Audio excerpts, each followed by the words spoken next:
All right, everyone, and welcome to another live watch along of the Newcastle versus Brentford game at St James's Park here on this glorious spring day in Australia. It is just gone 11:30 p.m. here. It's for me and Jack. We're both in Queensland. I'm up in Mackay. Jack is in Brisbane. But Dex, it's actually an hour ahead for you. It's at 12:30 in the morning, I believe, for you. Is that right? Yeah, that's right, mate. Yeah, Oof. crazy old time zones of Australia, right? It's one massive country. We're all on the same side, but you're on a different time zone. Makes absolutely no sense. But how are you doing, Jack? How's your day been? I'm good. Yeah, I'm good. As you know, I've got a needy toddler at the moment. So if I have to jump out for any reason, that'll be why. She's been a bit sick, and she's gone from a sweet little, delightful 2-year-old into a bit of a monster. So yeah, but no, my day's been fine. Yeah, just been hanging around. The time zone thing's mad, isn't it? Adelaide, South Australia's on like a half-hour difference, which just messes things up even more. And then, so New South Wales and Victoria into daylight savings, and then the UK changes in I think next week or something, or the end of October. So we'll all be on different times again. So yeah, it takes a while to get your head around it all. It's totally baffling, but I believe it's your birthday as well, Dex. Oh well, it's not your birthday anymore where you are, but it is where we are still. It is where you are, guys. Yes. Happy birthday, Dex. Happy birthday for today. Thanks, and lads. Yesterday. Thanks, lads. Yeah, Lee thinks I'm 69 this year, so. You can only be 69 once, but what a year to have it. Well, if I make it that far, I'll be pretty pleased, to be honest. Hi, snap. If this club doesn't kill me first, that's for sure. Exactly. I was just thinking that today, actually. You know, another birthday, and I'm a year closer to Newcastle finally winning something. That's a positive way of looking at it. It'll happen. But we're here to do a watch along of the Newcastle Brentford game. A game kicks off in little under half an hour, so we're going to dive straight into the starting lineups. They were announced a short time ago. So Newcastle being the home team, we're going to dive straight into that.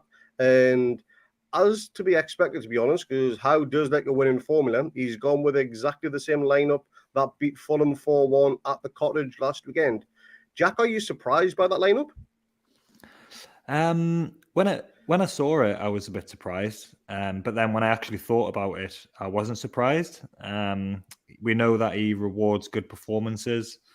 The fitness over Joe Linton and St. Maximan, they're probably not fully fit. I think maybe if we hadn't have played so well last week, they maybe would have come in.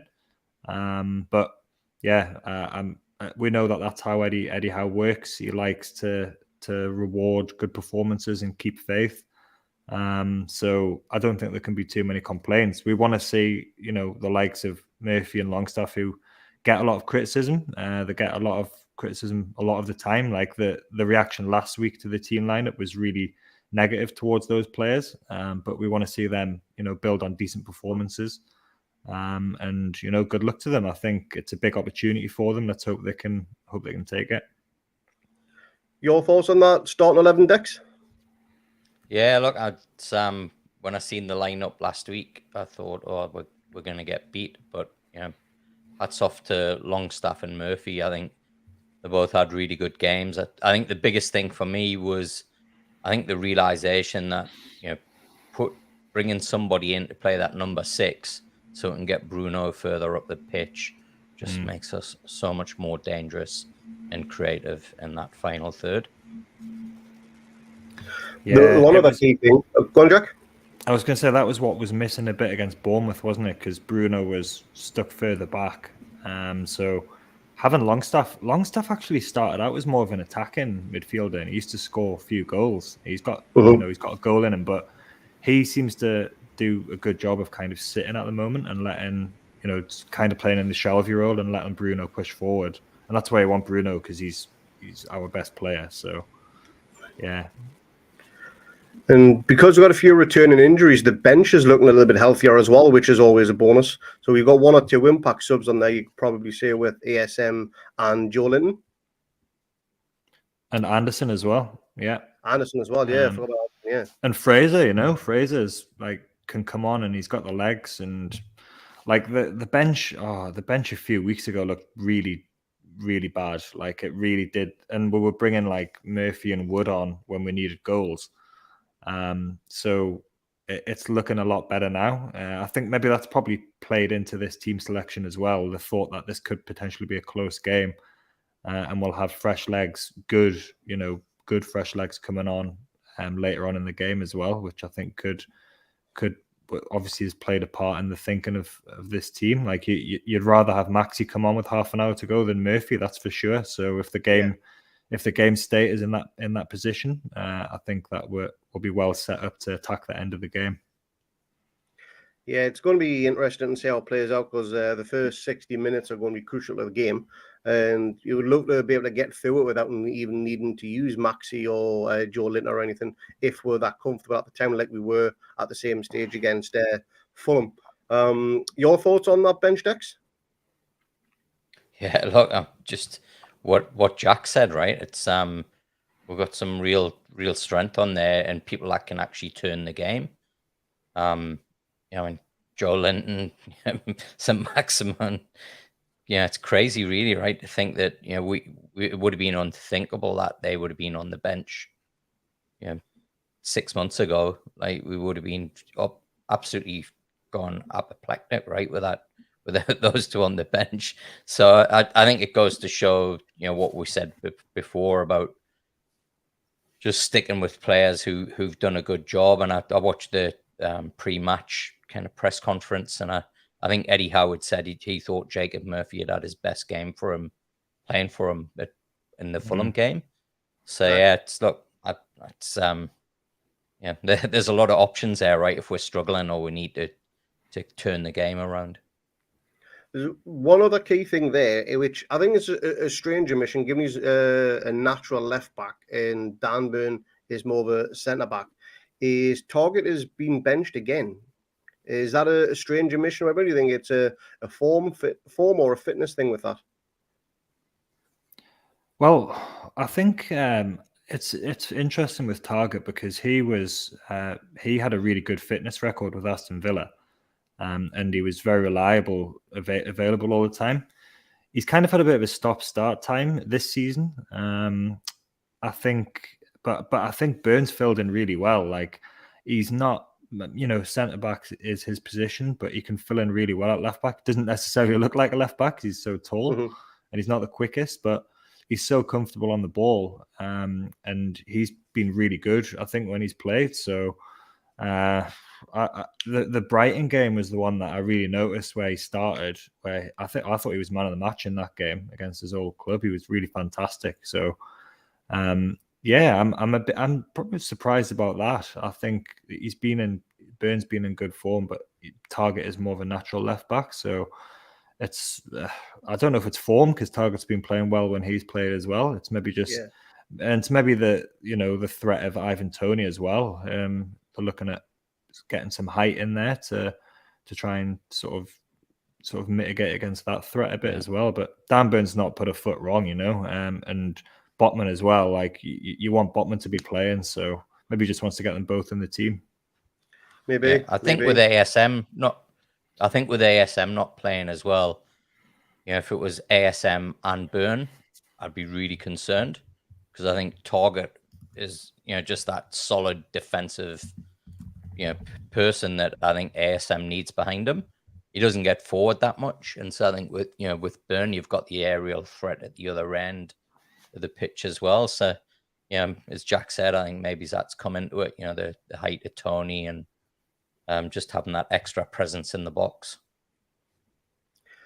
It's going to be an interesting battle down that left-hand side, that's for sure. So in doing so, we'll move on to the Brighton lineup. So I'll read this now. So we've got Ria in goal, Hickey, Aya, and me, followed by Pinnock, Henry or Henry, whichever way you want to pronounce it, Baptiste, Jensen, De Silva, Mbuemo, and Toney as their captain. Now, last week we came against a Newcastle old boy in Mitro. This week we've got Ivan Toney. If you had to pick either two to have back in the Toon squad right now, who are you going for, Mitro or Toney? Tough question, I know. That's a tough question. I think probably because of his age, I'd probably go with Tony because he's younger. But I think Mitro is fantastic. Like, I know that there's a people question him about his obviously his discipline when he was with us, but his ability in the Premier League. But I don't think there's any worries about his Premier League ability. I think he's easily good enough for the Premier League. But maybe Tony's maybe bit more of an all-rounded striker as well.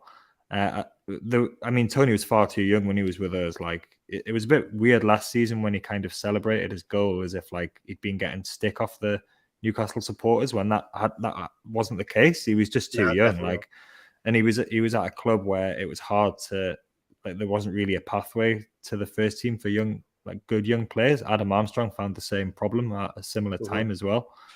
But I think, he's got himself in the England squad now. Tony's a good player. Maybe some question marks over his character as well, though. He's said a few stupid things, or he's been caught out saying some stupid stuff related to Brentford. But good player. But the thing is, like, he'd cost what?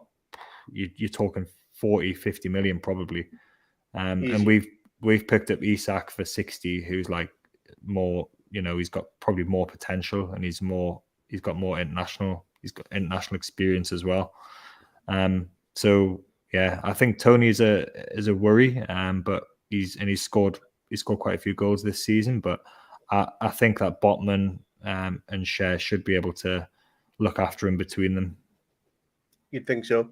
Now, getting on to their formation decks, I've just had a look on the BBC website, and they've got them down as a 3-5-2. Do you think they're going to try and overpower the midfield, kind of like what Bournemouth tried, and maybe sit back and get us on the counter? Or do you think he's going to go gung-ho, kind of like what they did there last season at St James's in Eddie's first game? I don't know if you watched the Man U game where they beat them 4-0, but they played that so well, like, to play on the counter attack. I think the concern that I've got with them playing 3-5-2, they will set deep, but my concern is that they're clearly going to go wide, and they tended not to do that when I've seen them play previously. So I think they're probably looking at Dan Burn and thinking, hey, we'll get at him because he's not a natural left back. So I think we might see a bit of a different approach from them today, where they might sit back and then really try and hit us on the break, get it out wide, and then get balls into the box. That I think Tony's great, but Mbeumo is the one I would watch out for. He's a really tricky player, especially the runs that he makes. Anybody who's watched us as well at home this season will know that if they sit back, we don't want that. We have really struggled to break teams down. We haven't had our best players all the time, but even against Forest, it took a while and a wonder goal for us to score the first goal in that game. So, and I was kind of wondering if Fulham were going to do this last week as well. Sit back and try and absorb the pressure, get us frustrated because we can't pass through them and we can't find a way to score goals, and then hit us on the break. So three at the back, 5 at the back, whatever you want to call it. That might be the way this might go. And if it is, it could be a frustrating afternoon for us unless we can start making the most of corners we'll have and set pieces and start putting some of the chances away that we do create. It could be frustrating, and that's nobody wants that in the middle of the night. Well, their captain's missing. Pontus Jansson, he's got a hamstring injury. He went off against Bournemouth. He'll always be a big miss being the captain, the major influence of the team. But with you going about corners there, Jack, we've got more corners than any other Premier League team so far this season. It's 61. I think that's 6 or 7 more than in second place with Liverpool. But yet we've yet to capitalise from them. I don't think we've scored from a corner, or if we have, it's very low numbers so far this season. Why do you think that is? I don't know. This has been a bit of a bugbear. We did score from one last week, kind of, where Botman had his header saved, and then Longstaff was following up. But that was a really good save, but it wasn't very good defending. Longstaff just reacted quickest. But it's hard to put your finger on why we've not been scoring or getting more chances from corners, because we've got so many big, tall players. And we've also got Trippier, who can deliver a good cross as well. Probably the best corner he has delivered was against Tranmere in the Cup, where Chris Wood scored. But like there's been periods of games where we've like absolutely dominated teams, and we've had like corner after corner after corner, and we still just haven't quite managed to make them count.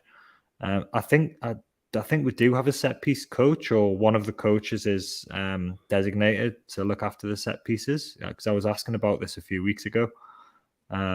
So that's, it's an area where we could really benefit. Like, I don't know why players like Dan Burn are not better in the air. I suppose it's a skill, isn't it? Though it's a skill to be able to attack the ball and sort of score from corners. Otherwise, people would be doing it all the time.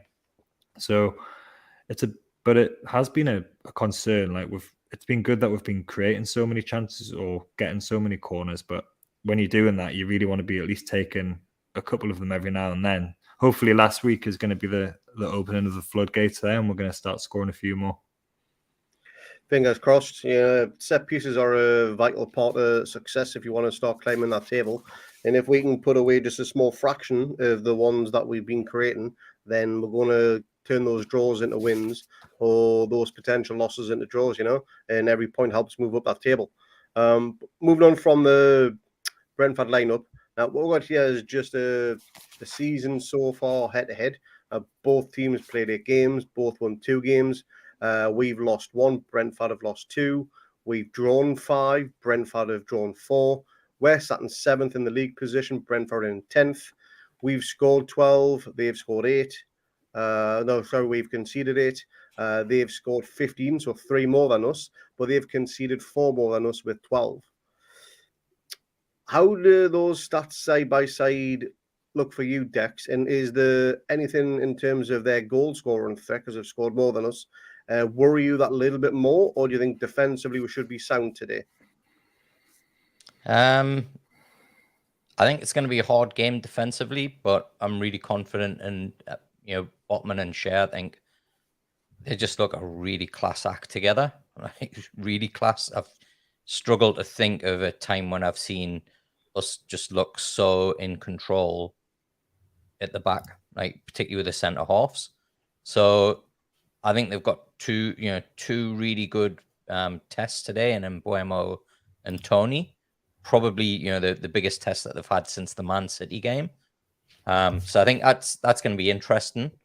But look, when I look at those stats, I mean, we're kind of, we've had some really, shitty luck, right?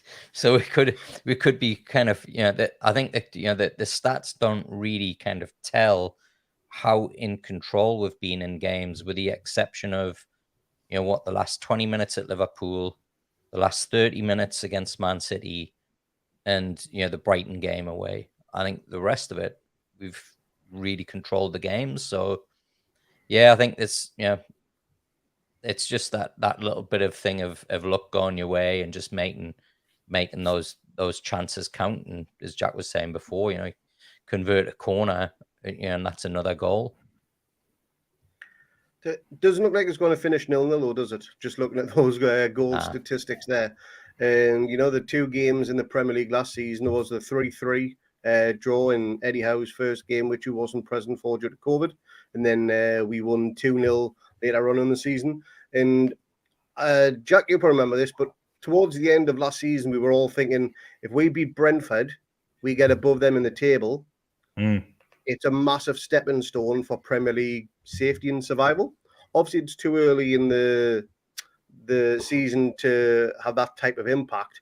But looking at the league table, I'll just bring that up now. 3 points today moves us 4 points clear of Brentford and gives us a big gap between the rest of the bottom half of the table. Do you think it could have the same type of psychological advantage as to back earlier on last season? Yeah, well, last season we played Brentford kind of towards the start of that good run we had, but we'd been winning games for a few weeks, but hadn't been climbing the table.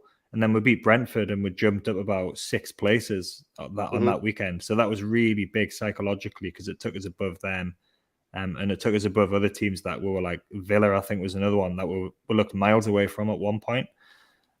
So I remember before the Fulham game, I was worried. I was really starting to worry about our not winning games. We needed to start winning games. You know, we'd had bad luck, like Deck said. We'd had some good performances, but we were maybe 4 or 5 points below where we should have been, below par. So this, if we can, I said before, Fulham, if we can get 6 points in these next 2 games, and if we can get some players back fit, then that's really going to kickstart our season. And the table looks all right there, but it'll look a lot better if we can win this, and it'll bring us back to more or less where we thought at the start of the season we would have been. Our defensive record is fantastic. Everton are the only team who've conceded less goals than us. So like that's just really unusual for a Newcastle team. It's taken some getting used to as well. We've talked on the a couple of the pods about how they've built from the back deliberately, though, with the signings, and that's the sensible way to do it. That's usually what title-winning teams do as well. They build from the back. So, yeah, I think it's if we can get another win today, that'll just be really good, and it'll send us into the game against Man United full of confidence, because we could potentially go above them as well, because they're playing Everton this weekend. So, yeah, I think it could have a real rejuvenating effect if we can win today, and it'll certainly send us all to bed happy as well. Yeah, I'd imagine the whole of Tyneside is going to be bouncing if we get the 3 points. The return of War Flags, that's always going to give a bit of a boost as well to their decks. They've got something special planned on the Gallagher. They put little notices behind everyone's chair to let everyone know about a big surfer flag that's going on. How big of an impact do you think War Flags has on the preparation of the game for both the fans and the players for building up the atmosphere? It's unbelievable. So when I was in Brisbane the other week, I was staying with my cousin, and they were back in August, and her son, who's 9, got to go to the Nottingham Forest game and the Man City game, and all he talked about was how amazing it was, right? And I was just thinking, wow, like, you know, how cool it is for him to go and experience what I used to experience. Actually, funny enough, going with his grandfather, was my uncle, you know, going to the games with him when Keegan was manager the first time round. And that, you know, that experience, we didn't have War Flags then, but you know, it was electric. And I think what they've done is they've just, like, in the space of one game, brought back, you know, that feeling where 5 minutes before kickoff, the hairs are standing up on the back of your neck. It's almost kind of orgasmic being there in the stadium, right? Like you kind of blood's rushing through you, the excitement, and then that moment when the ref blows the whistle, the whole place just erupts, right? And there's nothing like it. So I think it's just amazing what they've done, right? And they've been a real catalyst in just very quickly, you know, turning it from. When I used to go back, right, it's like you'd get in a cab and, you know, you'd talk the taxi driver, and it just felt like Newcastle, the soul had been sucked out of the city, right? And now it's buzzing again. So it's awesome to see, and I think you just gotta, you know, just be so grateful for what War Flags have continued to do, right? And it's really creative, the stuff that they come out with. Every display is different. It's just awesome. And I mean, how proud do you feel, right, when the screen will come on and you'll see it, and you'll just think, wow, there's not a ground like it, right? There's just nothing like it. Here you see Arsenal's piss poor attempt at the Emirates of their War Flags type celebration. Yeah. Well, I mean, I don't know if you remember last season when Everton tried it, and that had 20 flags, you know, So just had the surfer flag there. And for those that aren't watching, for those that don't have access to the match, it was a massive surfer flag, but it had Murdad, Eddie Howe, and Amanda Staveley on the front for, I think it was Eddie's signing day. And then down, it was like a Sky Sports type screen, but down the right-hand side, it had all the players that had been signed, so players in, and at the bottom it out, Mike Ashley, which that to me is the best thing about that whole entire thing. And at the bottom, it had like the yellow ticker saying Newcastle United takeover complete. So that is, apart from the usual montage type surfer flag they've done, That is the best one by far. They're just showing it again there with a big focus on the Outmake Ashley Sports Direct. That is brilliant.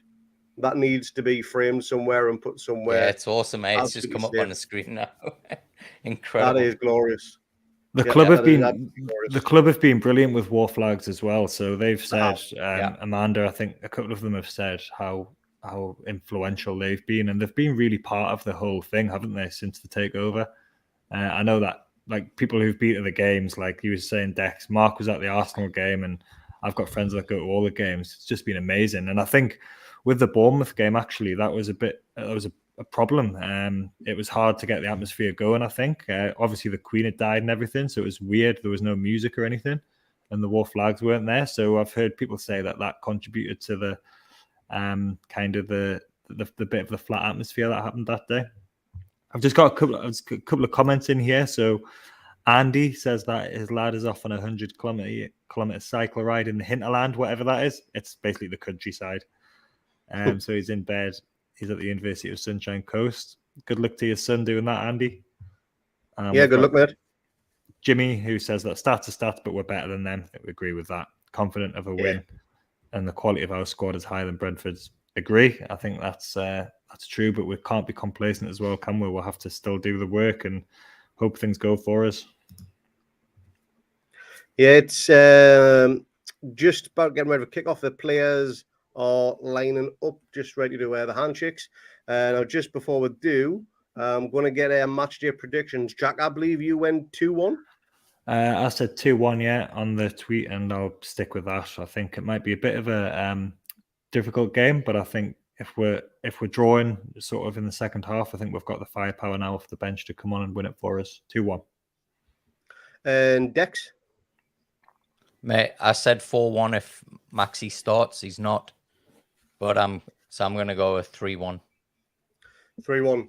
Well, I said 3-0, and I probably foolishly yesterday sent a message in our little WhatsApp group that when the picture of Bruno and Joe was circulating, of them dyeing their hair silver, white, whatever color you want to put it, that if we scored 5 goals or more, I would do exactly the same thing. So, do I want Newcastle to score 5 goals? Absolutely, I do. Do I want to dye my hair? No, but I know I'll have to do it if that's the case. If we score 5, we've pretty much won the game. If we do score 5 and have won, then, we've done something wrong. But yeah, I'd love it to score 5, but don't want to dye my hair. No, I've got a job interview on Monday, so I'd rather not, to be honest. But, we've got to do, you got to do. Just shave it all off, Craig, and you'll get out of it. Nah, to be honest, I've got a really weird shaped head. It's like a half-eaten peanut M&M. Wouldn't look good. Your long hair. I don't know good. if you're looking at the screen, right? But I know, yeah. You're talking to 2 eggheads here, Craig. Yeah, you got the 2 brothers down there. But kickoff looks like it is just now minutes away. Let us know in the comments what your predictions are. Let us know where in the world you're watching, where you're tuning in from. We will be interacting with you all throughout the game. Please give us a thumbs up of this broadcast if you like what you're seeing, and give us a subscribe as well. The players are now going into a huddle, or at least they were. They're just broken. But yeah, it looks like kickoff is fast approaching. Looks like a glorious. Looks like Brentford's wearing our training kit. It does, doesn't it? Yeah. Like our last season's away shirt as well. Yeah, it's the one that we actually beat Brentford in away. It's sunny, isn't it, on Tyneside? Looking nice. Apparently it's cold. There's a cool breeze according to, I think it was Culkin who's there. But I'd be Geordie Clooney. Geordie Clooney, that's you. I'll take that. Yeah. Problem is, I don't like Nespresso. Don't like any. Why have Bruno and Joe done that to their hair again? I've not a clue. Maybe it's just to blind the opposition. I bleached my hair when I was young quite a few times, and this is the result. So, yeah, I killed it all.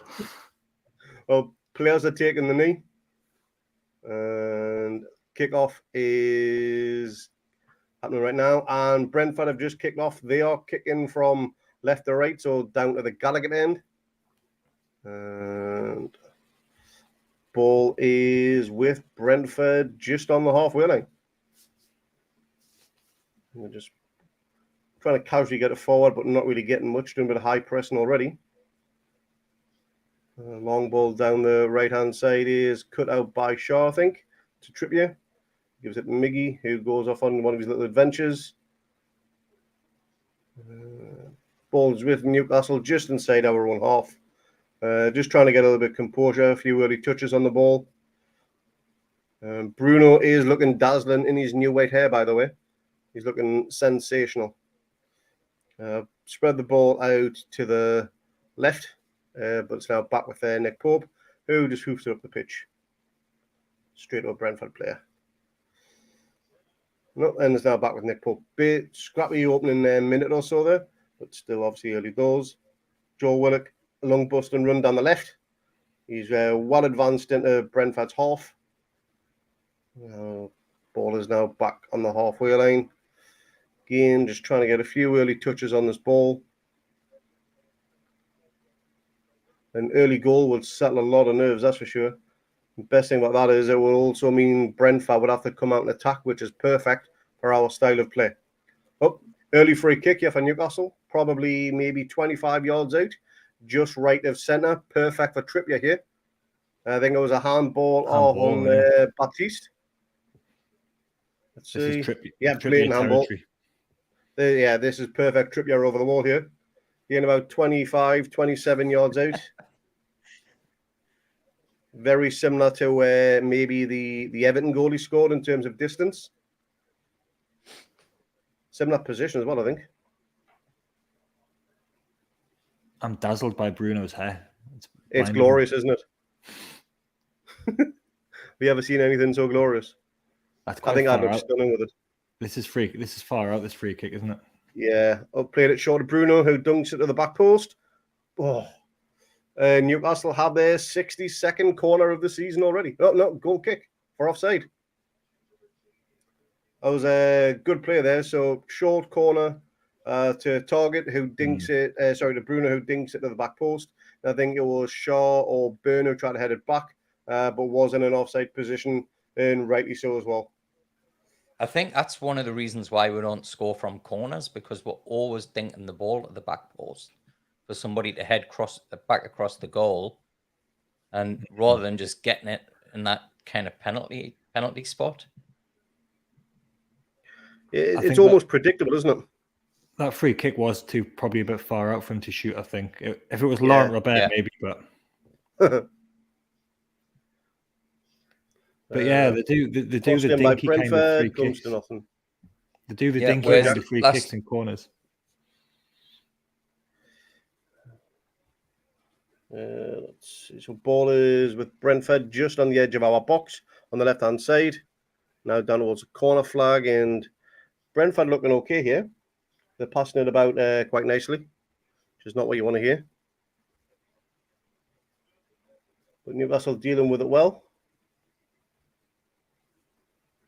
And ball, Wilson wasn't looking at a controller there. Long ball put up front.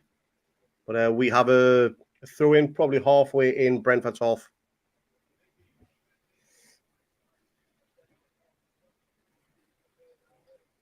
Just approaching the 5th minute of play right now. Again, let us know in the comments what your match predictions are and where in the world you're watching. Fee's got the ball. Unlucky for Murphy there. Trying to get a reverse pass back to Willock on the left-hand side, but it's just behind and went out for play. Throw in to Brentford. Did you have someone from Korea or something last time? And we did. There was USA as well, wasn't there? The last watch one. Someone in Canada, Cambodia as well. We had a few people in from Cambodia watching. Didn't even realize Cambodia had internet, to be honest. It's certainly going to be better than the NBN anyway. Cambodia is a great place. Never been. They love football. Vietnam, they love football as well. Yeah, they do in Vietnam, yeah. So ballers with Bruno, who just pinged it out wide to Miggy. What a ball that is. Miggy has the ball trying to get through. He's on the edge of the box. Strubs to shoot. Oh, what a save. What a save. That was going straight in the top corner for Miggy's 4th goal of the season. Cracking save that. But lovely ball from Bruno to get the ball across to Miggy. Miggy loves playing with Bruno, doesn't he? He does. Corner's taken short, and it's out for another corner on our left-hand side. Short corners. Well, Miggy's full of confidence now. That pre-season he's had seems to have done wonders. And I wonder if the partnership with Trippier has helped his confidence as well. It's Bruno as well. Like him and Bruno are just on the same wavelength. They're really good together. Is it too simple a tactic from corners to say just kick it towards Dan Burns' head? It probably is. Botmans. Or Botman, yeah, he's tall as well. But the corner is cleared, but only for a Newcastle throw-in, which is probably level with their box on the left-hand side.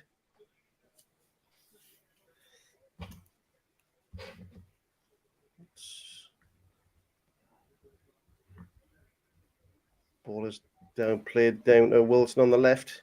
He hasn't really had a touch of the ball yet, Wilson. Struggling to get into the game, but again, we're only in the 7th minute. Plenty of time. A bit of head tennis going on the left-hand side with I think it was Ben May who just hoofed it more up and away, but it breaks off a Brentford down our left. I think it's Mbuemo who took a shot, and nothing comes of it. They even appeal for a handball, but I was too close to call. Oh, lovely play from Miggy. And just slid out of play. Newcastle have a throw-in in similar position before, and they've taken it quick. Ball is with Willock on the left-hand side. Bruno's going central. Oh, you try to feed it through. Trippier's now got it on the right. Nice passage of play here.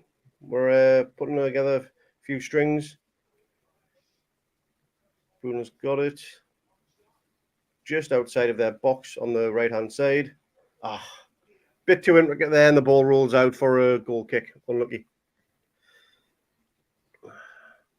So Jim is the one that's in Canada right now. Whereabouts in Canada, Jim? Let me know. That was going in the top corner, that from Miggy. Couple of 3-0 predictions as well. Gladly take that, not a problem.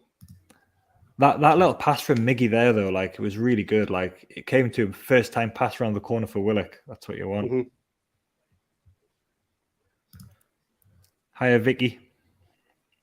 3-1 win. Hey, Vicky. Nice to see you back from last week. Are we allowed to swear on this one? Let me know. Or have you not got a random 5-0, 6-0 bet for Newcastle to win this week? For anyone that did watch last week, you'll know that Vicky told me and Lee to stop swearing until she realised that it was like 1 o'clock in the morning. We were both really tired, and then she gave us permission to go batshit crazy with a few F-bombs. Swear jar, that'd be a good idea. Swear would be mega rich if that was the case, or skint, whichever way you look at it. Especially with the way VAR's been going this season for us. God, VAR is a swear word, isn't it? So we are currently in the 10th minute. Jack, I'll get your thoughts on the first opening 9-10 minutes. It's been all right. Both teams passing it about a little bit. Yeah, not bad. My stream's a little bit behind yours, so I'm trying to listen and watch at the same time. What time stamp you on? 9:12 now. So I'm about 5 seconds behind, maybe, or 10 seconds behind. I've just paused mine. Brentford don't seem to be sitting back. Permission to swear a bit. Hey. Yeah, no, that's right, Dex. That's good. That's a positive for us. I think they seem to be wanting to play football as well a bit, which I think will play into our hands. Ball, no. What? Brentford have scored 1-0. Fuck. Mbuemo. The ball that was pretty bad defending. Loosely through, and 4 of our defenders just stood around us. If a case of, okay, you pick them up. But 10 minutes gone, and Brentford are 1-0 up. Pope done his best to save it. He got a touch to it, but there was too much power on, and it goes in down on his left-hand side. It was Longstaff that lost the ball in the middle of the park. Ball is just casually played through, to be honest. Good little flick on, and Pope tries his best, but no avail. And yeah, defense was. Was he offside though? The person that's played the ball. Say that again, Dex. I'm saying was the guy that flicks the ball here. Was he offside? We'll check it for VAR. Let's see. They're having a look at it. It hasn't been given yet.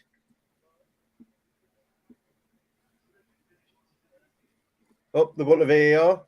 And yes, he is offside. Good call, Dex. That will not be given. His left leg is offside. That's definitely offside, isn't it? It is, yeah. He is involved because watch, he plays the ball through for Mbuemo here. Did he touch it? That's the key. Oh. I think he did. It spins off his foot, does it?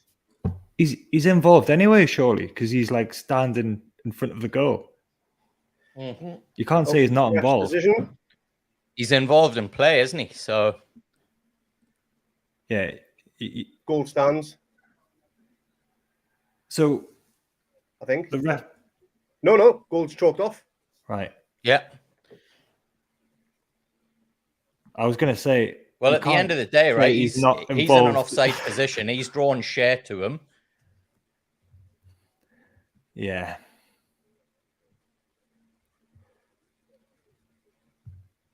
Well, there's an early score for it. Early what you're saying about VAR on a swear word? I've always liked VAR. Yeah, thumbs up for VAR. That's a warning sign for us. Do you think they were like, look, lads, we really screwed up on this Palace one. We're gonna give them one back. They have to. Because they didn't screw up once. Because with that, the ref's not saying they didn't send the ref to check if it was offside, was it? It was to see if he thought Tony was interfering with play. Yeah. Which, if he's touched the ball, then he's interfering with play and he's offside as well. Yeah. Yeah. But even if he hasn't touched the ball, he's interfered with play because he's taken share with him. Yeah. But right now, Brentford have a dangerous free kick, which is cleared out, but only back to Brentford. They got a swinger in, and Bruno's got it, who just hoofs it more than away, to be honest. But Wilson gets what I think is his first touch of the game, and it comes to nothing. And Newcastle have a throw-in halfway in our own half.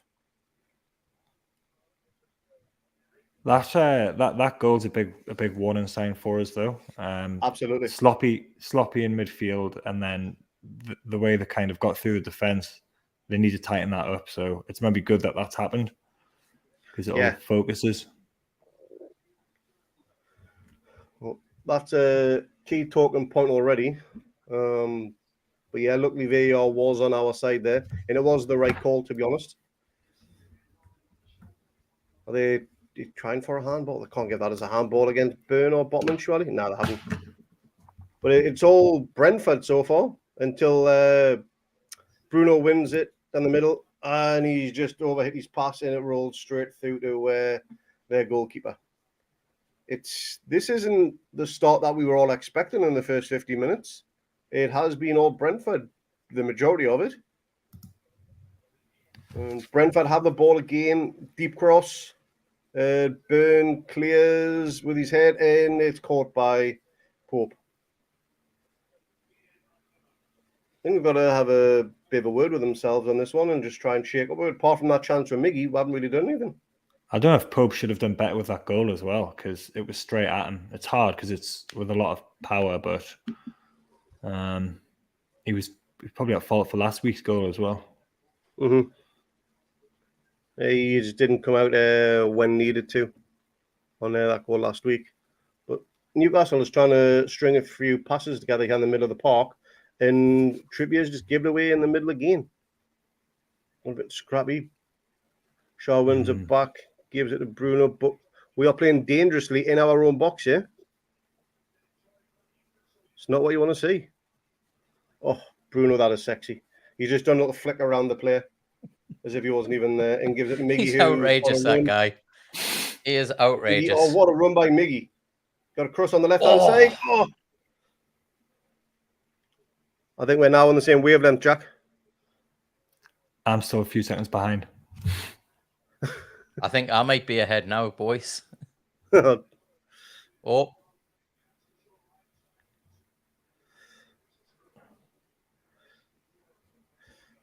Cheers for those that have already subscribed today. Thanks a lot.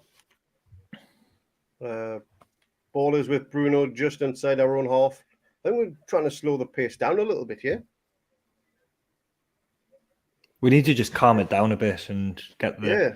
Well, I saw that we've had 65% possession, but it hasn't felt like that. No, it hasn't. Over the last 5 minutes.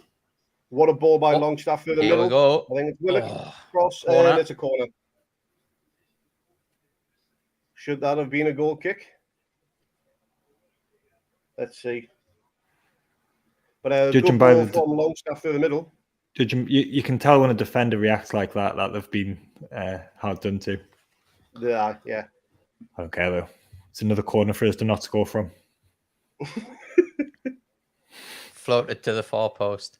Can you remember the days when we could never clear the front post? Now it goes on everybody. The Pardew days we had like something like I can't even remember, but it was so long before we scored from a corner. Yeah. I think, was it a season or something? A season and a half. Yeah. Oh! It hits the post. Wilson's got it and got it to Botman, who swings a shot. Nothing. We've got it still with Miggy on the edge of the box, who's put it out wide to. Is that Trippier out there? Yeah, it is. We've got Murphy who's going to swing it in. Cross from Murphy. No, headed away. Clear out Bruno. And looks like it was offside as well. Free kick to Brentford. From that corner, was headed back across, and it looks like a Brentford player played it off their own post. It's got a replay here, so it swung in. It's Longstaff that heads up across. Oh no, it just bounces under his foot. But that could have went anywhere. But it was a good head back from Longstaff, just needed somebody on the end of it, but now there was no one there. You reckon this game's crying out for ASM already? Tony's saying that we're missing Big Joe with Bruno. I think they play well together, don't they? Joe and Bruno. I think that this will be good for ASM with the way they're attacking. I think we saw against Manchester City what you can do when there's space in behind fullbacks. God, it looks really congested in the middle, doesn't it? With them playing 5 in the middle, and we're trying to thread it through the center of the pitch, and there's just too many bodies in there.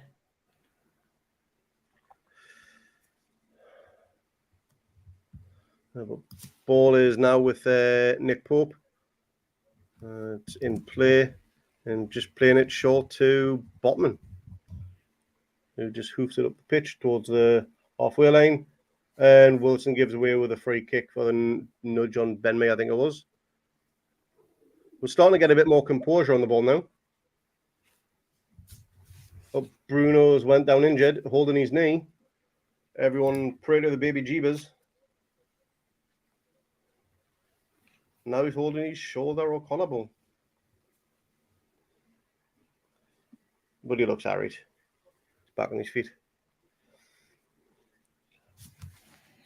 Ivan Toney went through the back. Actually, a yellow card, that's Toney.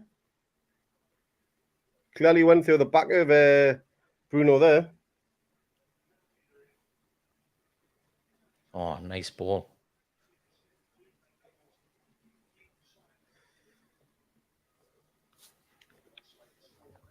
So ball is currently with Trippier on the right. It's, again, just trying to get a few passes together. Bruno's got it, just slowly trickling forward. With Murphy now on the left-hand side. See what Murphy can do with it. Got 2 men in front of him. Gets ahead of his man, gets a good cross in. Oh, just too high for Wilson.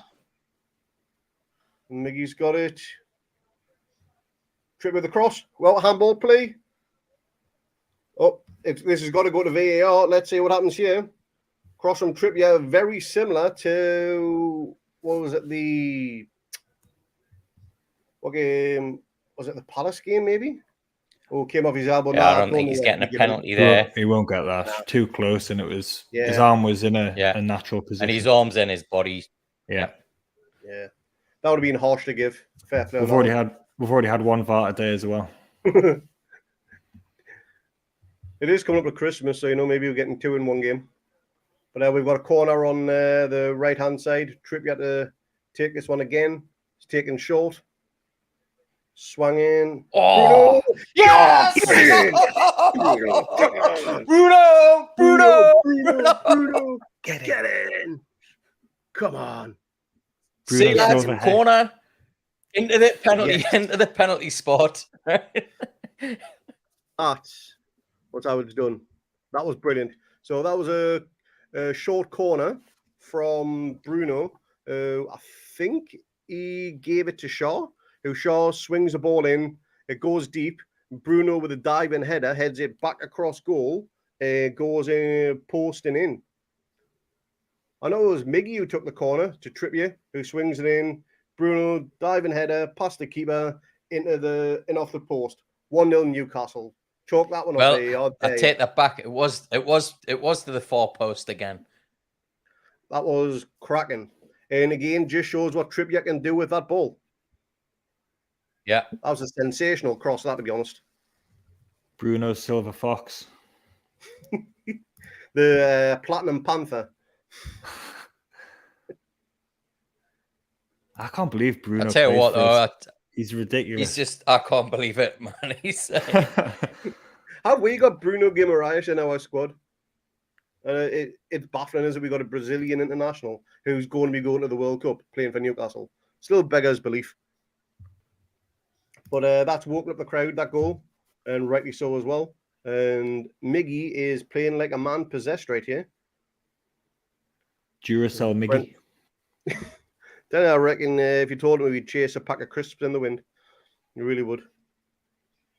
But ball is with Murphy through the middle. Oh, lovely ball, Murphy. Through to Wilson. Wilson's 1-on-1 with got a player then the keeper. He takes good block by the defender. Took a shot. Wilson's won it back though. Murphy's got it again. Drags that way. Takes a shot. Oh! So close. Good save by the keeper. Murphy, it would have hit the post anyway. The same corner Bruno did. It was heading for the post. It was. If that had hit the post. I saw that we've hit the post more than any other team this season, but Murphy hasn't hit the post once yet. It's amazing. Imagine if he had played, we would have hit the post more than any team in world football, I think. Murphy got fouled quite badly there as well in the run up to that Wilson chance in the middle. I think you got a forearm in the face, I think. Might be wrong on that. Tell you what, I think actually, my boy Harry turned around to me and says, Dad, I think Murphy would be really good at AFL. He keeps hitting the post. Good point.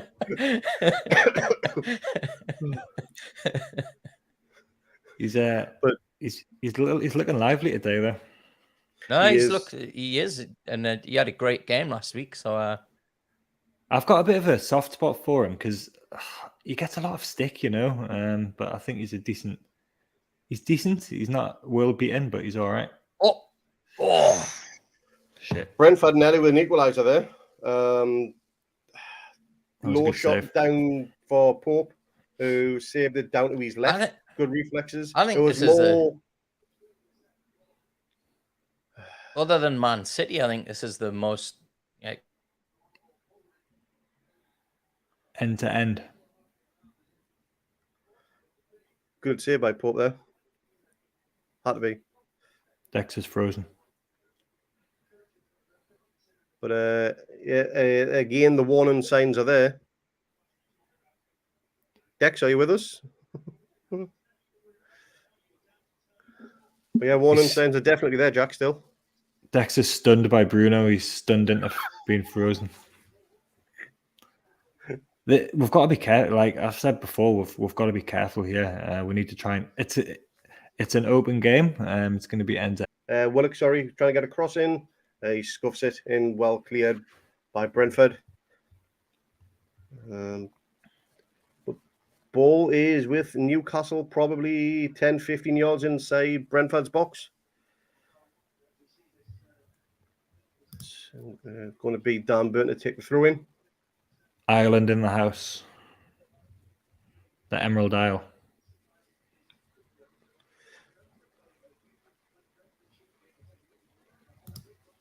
Oh, we've got one of the 5 goals we need to score, Jack, for me to dye my hair like Bruno.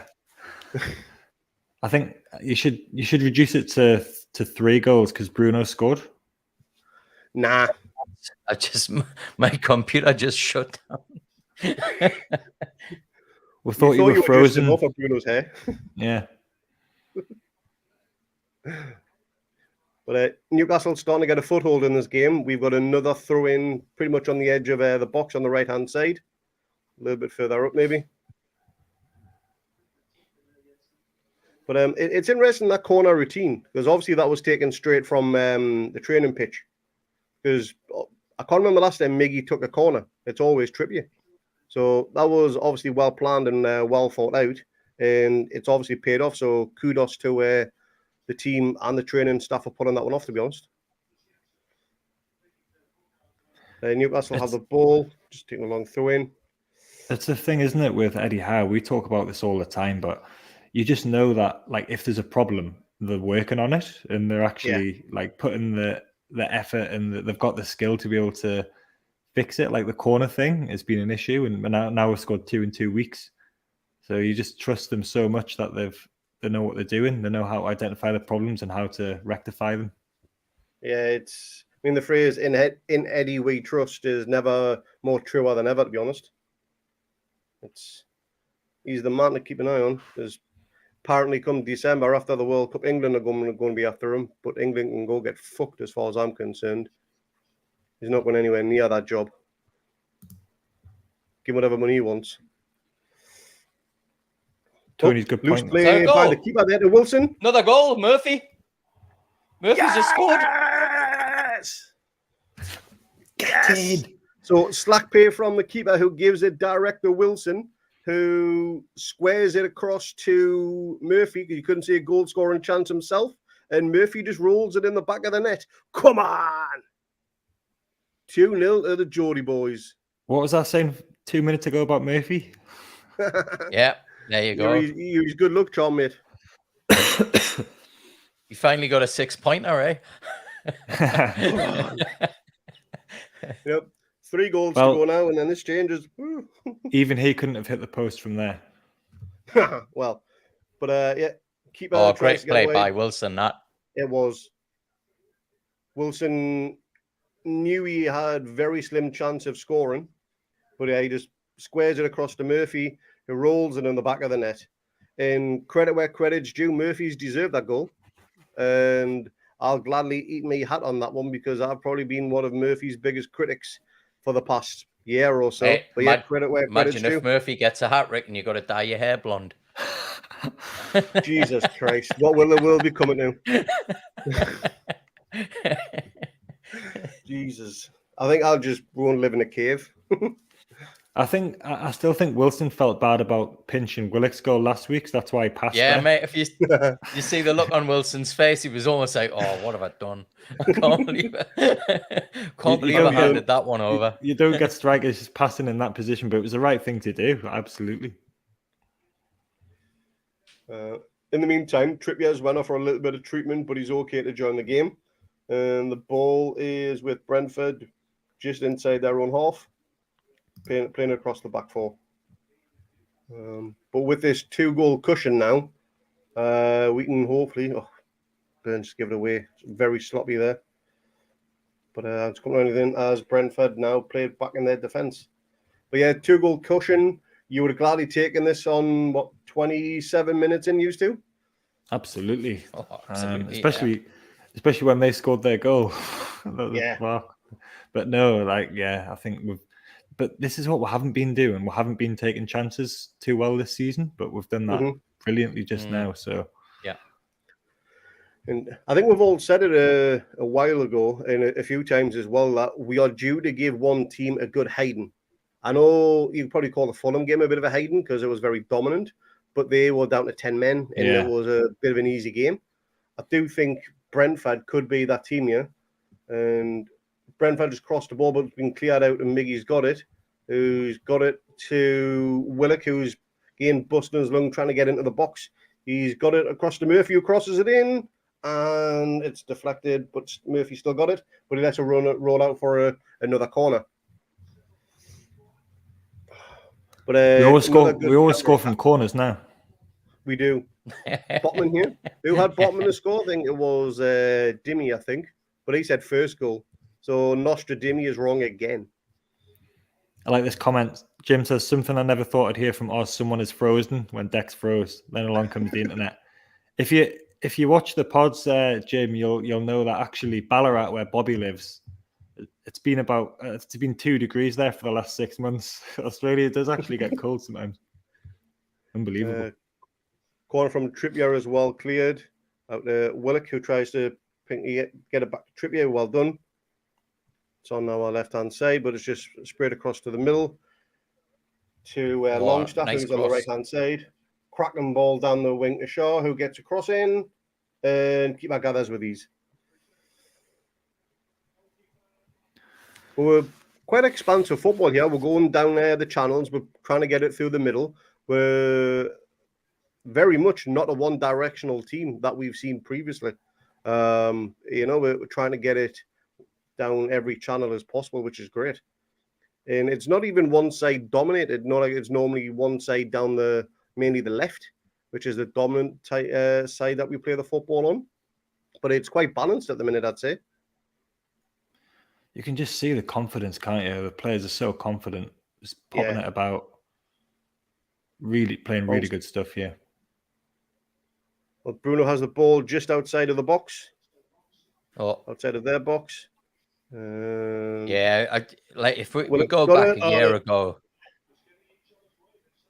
you go back a year ago, and we couldn't even control the ball. Remember, every time there was a bit of pressure on a player, they'd fluff it.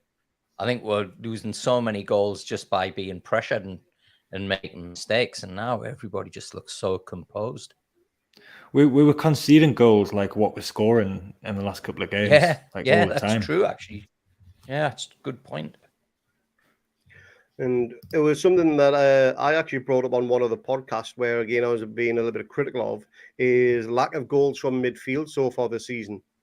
Murphy scored this one. Bruno scored in this one. Longstaff scored in the previous game. So whatever I thought of that was, again, they've worked wonders on and they've pulled that round. So, again, kudos to Eddie and the team. Yeah, well, I think what's happening here is clearly the lads are watching and subscribers to the podcast, right? And obviously they're taking all this in, right? That's Eddie's secret tactic. Yeah, Eddie, watch the Toon under pod. Eddie just gets in, watches Toon under pod, and he's like, "Right, lads, what we've got to do." Yeah. Maybe that's what the problem with Steve Bruce was. We didn't start the pod until Bruce had been sacked. Or was it just before? Maybe if we were around before he went, he would have had better opportunity. But saying that, I don't know if you can get Toon under pod on a plane to Portugal, can you? I just feel so sorry for West Brom. God, yeah. But we did tell them. We did. It's terrible though. It's like you keep getting Graham Souness coming out as well. And I just think, how do these people Souness now obviously isn't a manager anymore? How do they keep getting jobs? I think that's coming to an end soon though. These dinosaurs, they're nearly extinct, aren't they? I mean, Bruce surely won't get another one. Certainly not anywhere near the Premier League. And Allardyce is gone, Pulis, it's you just look at Howe and Potter and Cooper at Forest, it's the future, isn't it? They're completely different, the way they manage and the way they do things. I was watching I think it's a Tifo YouTube channel, and they were doing a bit on Graham Potter when he took the Chelsea job, and just talking about how he doesn't have a formation. It's like the formation changes every single phase of the game, and you see that with us as well, right? Where we're taught about formations, but it just changes with every phase of the game. Yeah. Bruno looks like he's back to his best, doesn't he, so far? He's really active, isn't he? Yeah. Just them being that 10 yards further up the pitch makes a massive difference. Same with Willock as well, to be honest. That's a good point. Longstaff sitting that little bit deeper. But cracking headed pass to Miggy out on the right. Trippier looks he's going to get across him, but he passes it to Bruno a bit more central. The offside there. Nope. Cross. Unlucky. Just taken off the head of Wilson by Ayer with a cross from Miggy on the right-hand side. We're probing for a third here. We're going for the kill already within the first 45 minutes, I reckon. A third goal, you'd think, would see the game off if it isn't already. You got to say, like, it's been since Bobby Robson days that we've seen consistently us controlling games like this. Mm-hmm. Cross from, I think it was Murphy that time. And keeper's got it. It definitely isn't over yet though. No, it's not. This is Newcastle United we're on about here. It is. It's never over till that final whistle. It's not, though. That's the thing, right? It's like I have to keep stopping myself going, all right, that was old Newcastle. There's a new Newcastle now. We're not doing that stuff, right? We had 14 years of it. It's just hard to get it out of the system.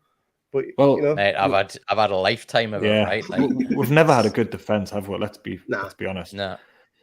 Even when we've had like good teams, like we've done a couple of season reviews, like of good seasons, we still had like not very good defenses. Or like I think like Botman's like one of the best defenders we've had. Woodgate and Colaccini are the others, and Albert is the other one who gets mentioned, like in recent memory. But Botman's going to be the one who can take that role, I think. But like Cher's good as well, and so is Burns. So we've got good strength in depth.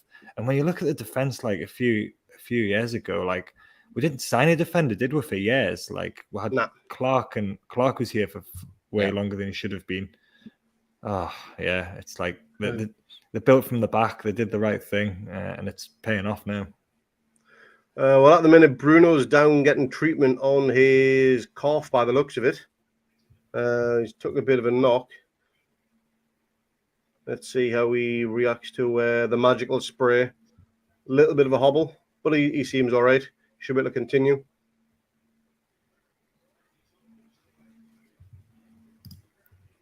He's obviously a player that we want to keep fit. Jimmy's having a party in North London. Billy and Kieran have turned up with more Bishop's Finger. Good on them.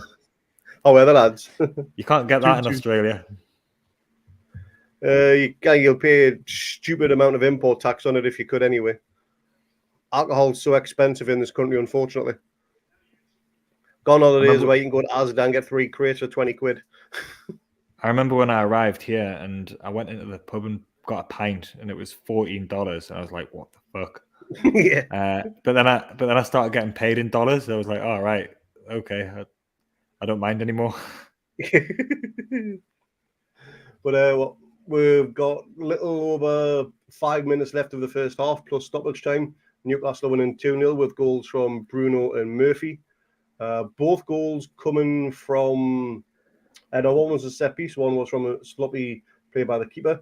But the ball is now with Miggy, who is down the right. Bernie's player. If you get pulled back, that should be a free kick. That should be. Yeah, it should have been a free kick. Question from Anthony here. How good is Garan Qual? All I would say, Anthony, is look at the pods we've done in the last week. We've had a chat with one of his former coaches from his club that he played for in Victoria. So basically, that Craig, the coach, said that he thinks he's got the potential to be one of the best in the world, which was a pretty big call. But that's somebody who's coached him, who knows him well. So yeah, he's really good. Put it that way. We're excited.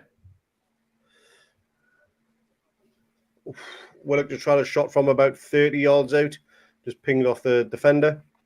But it's still with Willock on the right-hand side. A little bit of a triangle play between him, Longstaff, and Trippier, who finds Bruno gets it back to defence, but it's still now back on the right-hand side. We're trying to play it through the middle here, you can tell. Trying to build something up. Botman looks so composed on the ball, doesn't he? You'd think he'd been in the Premier League since day one. He just looks like he's been there forever, yeah. Never looks flustered. Nah.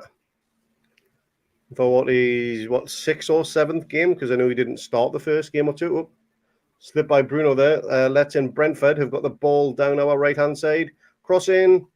Try to catch up. Pope, who was off his line and goes out for a goal kick. Harmless. Fake, he's asking what stream is good to watch the game on. Well, we're in Australia, so we get it on Optus Sport. But if anybody's watching from the UK, just stick it in the comments.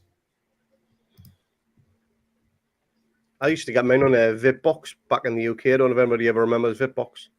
WYSIWYG was one of the others. WYSIWYG. Didn't know that one. Did you see Blockhead Owen shouting his mouth off about us? Yeah, I'd rather not comment on that. He's absolute fucking prick, isn't he? He's like, I don't think he's got a bit of his brain that kind of. I really think he might be a bit autistic, or I don't think he understands properly, like emotions and how people think, because he just doesn't seem to get the fact that why people dislike him, and he keeps on saying these things and then being baffled about why people get offended by it. He's incredibly stupid, or just doesn't care. He's just he's a difficult person. I think he's the type of person that loves to stir the shit pot but refuses to lick the spoon afterwards. It's just what an A-class Doylem is probably the best way to describe him. It's a good Geordie word. But get back to play in Brentford, trying to play it through the middle, but coming to no avail. I think it was Shaw that got that block in, and we get it out wide to Trippier, who's looking for an outlet, who pings it over the top of Wilson, but it's a little bit too long. That's probably going to be a foul on the Brentford defender from Wilson as well. Or ref just lets play continue. Ball is played long across diagonal to Mbuemo on our left. Good first touch on that one. He's carried the ball through, but he whacks it straight at Bruno. And Brentford still have possession, but doing nothing with it right now, which is good for us. The chip ball again down to Mbuemo. He's been probably their best player so far. Their number 19. Lively. You name checked him, Dex, at the beginning. He's good, isn't he? You did. Yeah, dangerous. Apart from Wilson's contribution to Murphy's goal, he's been fairly anonymous this game, you reckon? He keeps like defenders on their toes, doesn't he? Though he's always moving, he just looks dangerous. Like he can't be nice to play against. Just his presence, like we noticed at the end of last season when he came in for the Arsenal and the Burnley games. Like the difference from Chris Wood, who tries hard but he's limited and not as mobile, and Wilson just gives defenders something to think about. Yeah, I think you see that with Isaac as well, or just like the kind of intelligence that they've got with Wilson and Isaac, the runs that they make. Whereas Wood tries hard, really works well, but I just don't think he kind of sees the opportunities as early as say Isaac or Wilson do. With Wood as well, it's interesting because he had a similar scoring record to Wilson over the last 3 or 4 years. Obviously, he was at Burnley, who was set up in that 4-4-2 to play to his strengths. Yeah, and he had Dwight McNeil firing crosses into him. He never looked like scoring much for us, really. But he did score a few important goals against Southampton and Wolves. Yeah, the one against Wolves, that penalty was crucial. Yeah. But as we close off the first half, you have Brentford look the liveliest at the end here. They've got the ball just on the edge of our box. But Longstaff wins a free kick. Like Tony's been given a It's yellow strange card. that one on. Yeah. It's been a long time coming, to be honest. You should have had one for that tackle on behind on Bruno.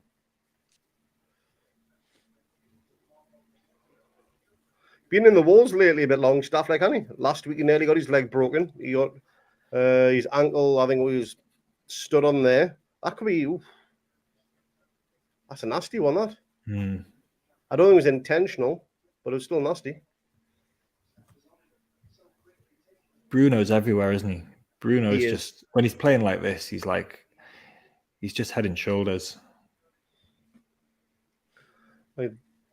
It's going to be interesting when the two Brunos meet at Old Trafford next week. See which is the better Bruno of the two. I think we all know who the better Bruno is. It's the Brazilian one, not the Portuguese.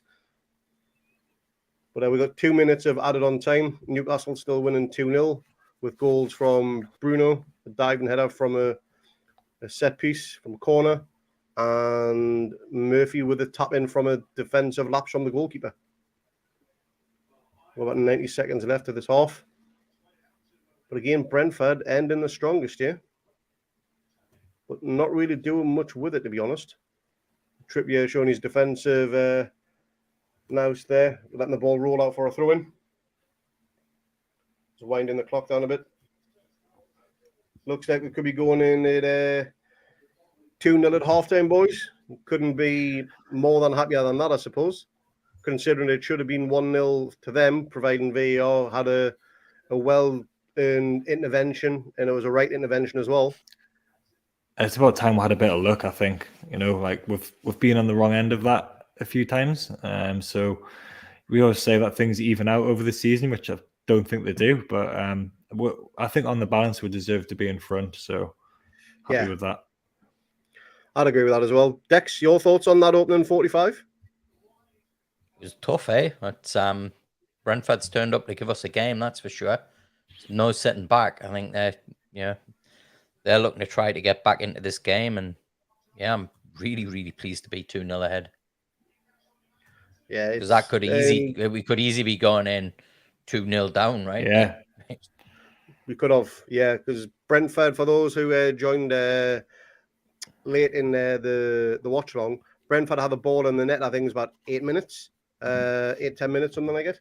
But the ball the player was deemed either interfering with play or offside, and it was rightly given or rightly chalked off by VAR. So a little bit of a look on our side with that one, but again, the call was right. Can't really have anything said against that one. And then we managed to get the first goal. Trying to get the times up here from when everything went in. But it was a corner from Miggy. So this corner seems as though it was direct from the training ground, by the way it was worked out. Because normally Trippier that takes the corners. But yeah, Miggy took the corner on the right-hand side. He passes it up to Trippier, who's probably maybe 20, 25 yards away. Gets a swinging ball in, straight out to Bruno, who's probably maybe 10 yards from the back post. Diving header, beats the keeper, who I think maybe gets fingertips to it, but enough to get past him, and it goes in off the far post and runs away to Rapture as he gets his first goal of the season. And then 7 minutes later, on 28 minutes, their keeper, Ray, lapse of concentration, tries to play a short pass out to their defence. It's snapped up by Wilson, who's the quickest to react. Runs at the keeper. He's surrounded by players, squares it to Murphy, who's in acres of space, and just rolls it into the back in there for 2-0. And since then, we're quite comfortable, but towards the end of the half, it did look like Brentford ended it the strongest. So, Jack, 45 minutes in, you happy with that? Absolutely. I'm still at the stage where I'll take any win, so it doesn't matter how they come. I just want to see us pick up another 3 points. It's not really a 2-0. It hasn't felt like a 2-0, but we've taken our chances, which we haven't done until last week all season so far. The defense has been a little bit shaky. We need to be careful. They've got a couple of lively forwards still. It's definitely not game over. But we've got the experience, I think. And when Bruno's playing like this, I think we'll give anybody a game. But I think it's a good thing that Brentford have come out and tried to play, because that plays into our hands. Like we've seen against Bournemouth and Palace to an extent, how we struggle when teams sit in. So it's good that they can't do that now. If they're going to try and push to get back into the game, we could get a couple more. And Craig, you might be having to dye your hair yellow. You know, I so much want to say us score 5 because I can't remember the last time we did score 5, but I really don't want to dye my hair silver. Your wife, Lisa, she's basically turned around and says, I will not speak to you for the amount of time you've got your hair dyed. I went, well, to be honest, you're going to be the one dyeing it for us because I'm not paying for someone to go and deal. It costs probably $100 around here, if not more. And I've got a job interview on Monday and all at 11 o'clock. So you can wait until after your interview. It's a better bet, even though I kind of roped myself into that one. But, you know, I can't really complain. But in terms of second half, Dex, on this one, would you just be a case of more of the same, or is there any changes you would make, either offensively or defensively? I think you got to see how it goes. Really, it's we're 2-0 ahead, so we're in control of the game. But it only takes a goal for Brentford to get back in it, and then it changes things. So I think it's just to keep it how we have, but maybe it's just a little bit tighter at the back, and then see how the game turns out. And I'm sure the last 20 minutes he'll want to give Joe Linton and maybe ZSM a run out. If we're kind of still in control of the game then. But it reminds me of when we played Brentford and they went down to 10 men. Yeah. And we were kind of we're professional and we did what we had to do, but it wasn't we weren't kind of firing on all cylinders. So I think we could still step it up another gear or two. Now this is a really good point. So just quickly from Andy, the early goal disallowed from them was what we needed. It is like I think we needed that to focus us and get us to tighten up a bit. It was really maybe a good thing that actually happened because it gave us a kick up the arse to sort ourselves out a bit. Yeah, it was definitely needed on that one. Now, in terms of the second half, if we get an early third goal, you probably call it maybe game over. So would you risk the likes of Joe Linton and ASM, who ASM has just come back from a slightly lengthy injury, or would you make sure he's fully fresh for the Man United game next Monday morning for us? I think it'd be good to get some minutes in them. Maxie's missed quite a few games, 6 I think now, and Joe Linton's missed a couple. So I just think it'd be good to get some minutes in a game that hopefully it will be quite comfortable, a nice run out for them. But I'm still not confident. I still think I want to see us score another goal, or at least the time tick on with us still 2 goals ahead with that cushion, because it's Newcastle. Even though it's the new Newcastle, it's still Newcastle, and it's football. So let's. I'm scarred by all those years of us not winning when we should win. So, but I would give Maxi and Joe a run out, definitely, yeah.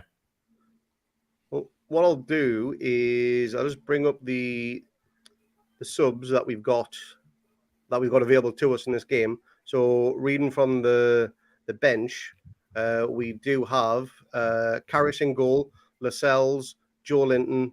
We also have St. Maximin, Lewis, Target, Wood, Fraser, and Anderson. It's not a bad bench to have. It's certainly not the worst, but it's probably certainly not the best until Isak and Shelby are back.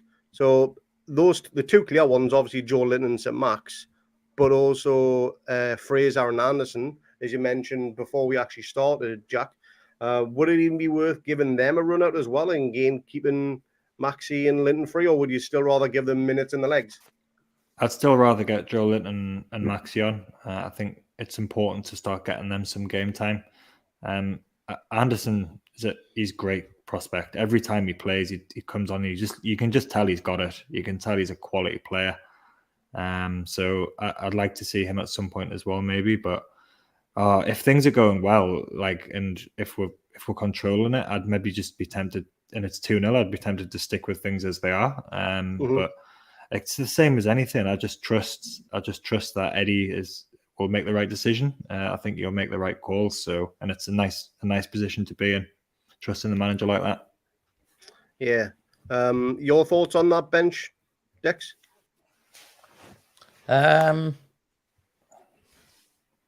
It does seem like a lot has come down Brentford's right, and kind of Dan Burn.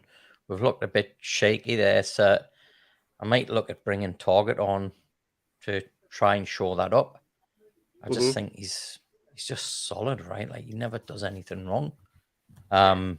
So that would probably be the, from an attacking threat, if we're still 2-0 up, maybe it's just to tighten that up a bit. But other than that, I think everybody, the midfield's done well. Willock's kind of drifted in and out. But Miggy's had some good parts of the game. But I think it's really just about the game management. Probably the one frustration I have with Howe is sometimes he leaves it late to bring on subs. But I think this time around, I think it's just stick with what we're doing, right? It's kind of it's work and not make too many changes. We've seen what happened last week at Fulham, where he made all those subs, and then all of a sudden Fulham scored a goal. And not that they were back in the game, but we just looked so comfortable, and then let them in those last 5 minutes. I was just going to say, I don't think we'll be subbing 3 defenders anytime soon. I think, I can understand why that happened, but I think it put a little bit of a downer on the not really, but like we should have kept a clean sheet, and to have conceded that goal was a little bit annoying, and that probably happened because we made so many changes. Fantasy team. Well, there you go then, yeah. Yeah, I've got Pope and goal, right? I was thinking, oh great, he's got a clean sheet. Yeah, so I think like that was like obviously a different game because we were so far ahead, but I think they'll learn from that. The professionals, and they don't want to be throwing silly goals away. So yeah, but at 2-0, like you said, I think stick with things as they are, and assess the game as it goes on and see what we need. But like to have someone like Joe Linton who can come on full of energy and start winning the ball in the midfield, that's brilliant, really. That's what you want.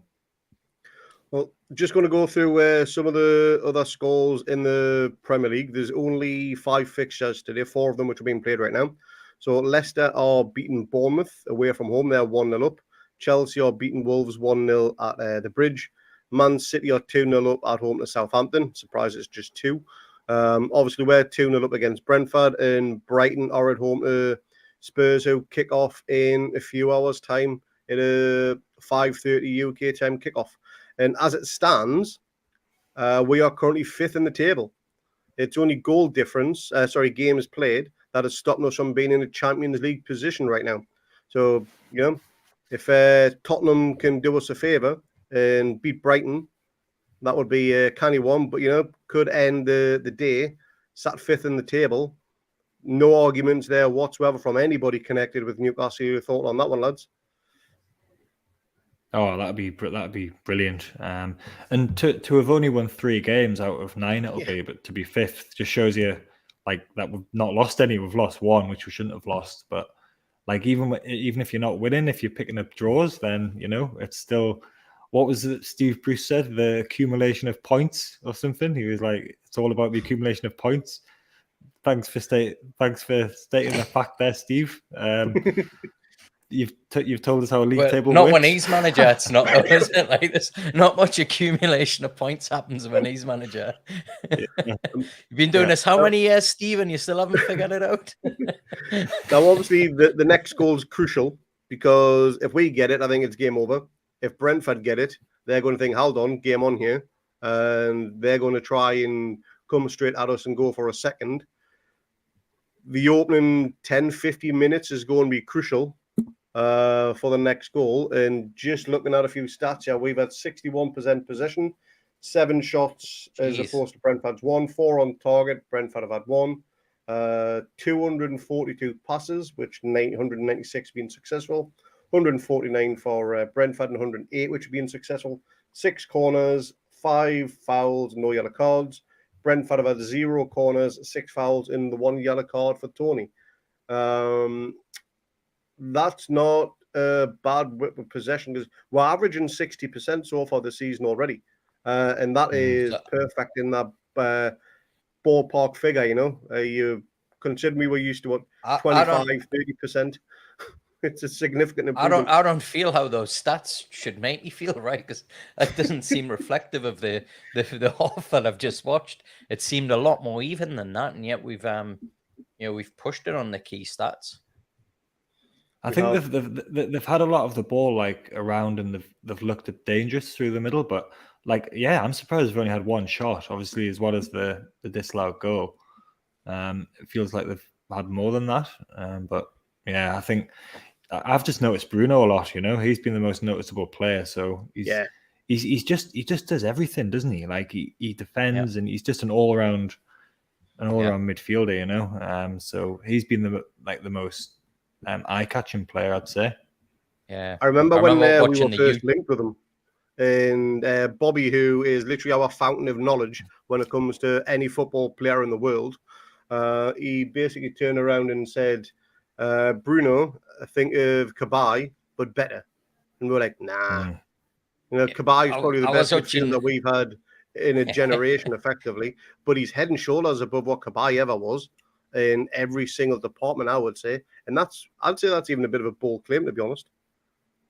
Yeah, I remember watching the YouTube videos, and I was looking at it and thinking, if this guy does this in the Premier League, it's like Cabaye and Tiote had a love child, and Bruno, right? Because he's got those elements, right? Like what Tiote brought to that partnership, he's got that as well. Like real feisty, never gives up. Got a real good engine on him. Big Rama was Tiote's love child, wasn't he? At least that was the chant anyway. He's basically bad. Tiote is his dad. Second half has begun. Newcastle now shooting down to the Gallagher end. And we're just passing it across the back four now. But for everyone that's only just joined in the live stream, please give us a like, give us a subscribe. It really helps us what we do when we're moving forward. Lots of people already give us a thumbs up and subscribe today, so any more will be absolutely fantastic. Thank you very much for that. I'm just going to go get a drink. Yep. But ball is with Newcastle, deep inside Brentford's half on the left-hand side. Just played back into defence with a bit more space. Longstaff has it just on the halfway line. He'll get to Trippier, who's just inside our own half. Oh, unlucky there. Oh, hold on, is that a free kick? No. I thought Wilson was being held back there, but obviously not by the ref anyway. Ball is with Brentford, who pinged it down our right-hand side, and he's ahead of the man. They get a cross in, and Bruno cuts it out. Bruno's there again. Just... we're going to run out... We're never going to run out of words for Bruno because he is just that good. I mean, the word superlative just was designed for that man alone. He's just there. And I think that was almost... That would have been a given goal, that, to be honest, if he wasn't there. It would have been player just rifling at the top corner, whatever, back of the net, and it would have been 2-1, and that would have been a disastrous start of the second half. But Brentford have a corner. It is on our right-hand side. And this is their first corner of the game as well. Yeah, the first goal of the second half is going to be crazy important. You get the feel anyway. Ball's whipped in and is headed away by Botman. And it's played all the way back to the Brentford keeper, who's was halfway in his own half there. He's played a ball out wide. And Brentford have retained possession quite well, to be honest. But it's only just back with their keeper, so they're not doing much with it. And it's going to roll out harmlessly for a throw-in halfway in our own half. He just reads the game so well, Bruno, doesn't he? I mean, I know when we had Andy Sixsmith on the podcast a few months ago, he was literally waxing lyrical about how good he is. And we literally spent a good 20 minutes, half an hour just talking about how good Bruno is. And I think we could do a podcast alone on how good Bruno is, and people would watch it in the millions because he is that damn good. Andy had a good story about when he sat down to interview him and he sat in a coffee cup. And Bruno was like, "You all right?" He's like, "Yeah, I'm fine. Thanks." He seems like a nice man as well, doesn't he? He just seems like nice, happy person. His dad still drives a taxi, apparently, in Brazil. Number 39. Yep. Ballers with Pope, who just hoofed it up pitch, and went out for a Brentford throw-in right on the halfway line on our left-hand side.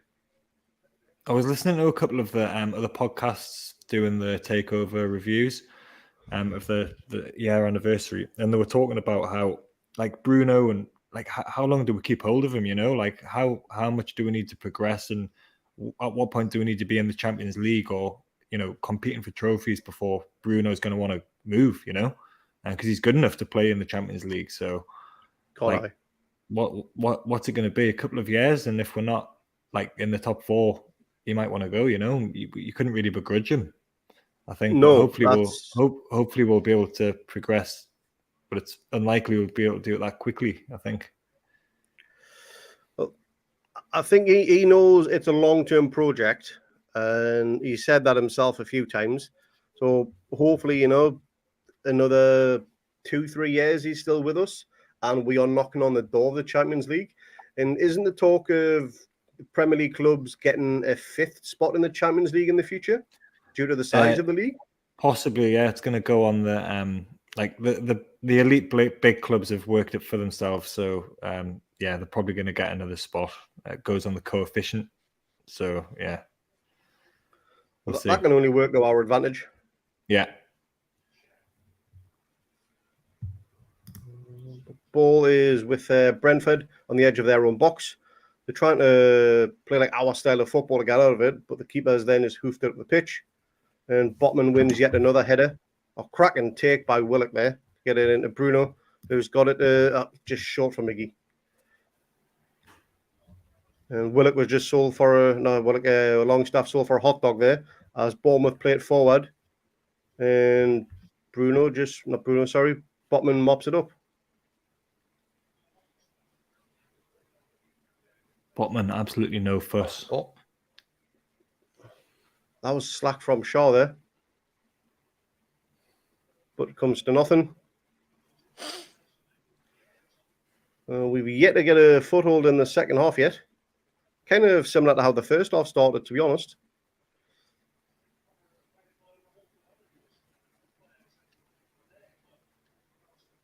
I think we're going to need a ball is in the hands of Nick Pope. I think we're going to need a third goal just to quieten them down here. I think a third goal is going to be crucially important to us just quietening them down. And I think they will then just sit back, absorb what pressure they've got, and hopefully it doesn't turn into a cricket score. You do think, though, if we can keep it to 2-0, you know, for another 10 minutes, is it worth bringing ASM on? Because they're going to have to come and attack, and we just hit them on the break. So I think that's the other thing, right? They're going to...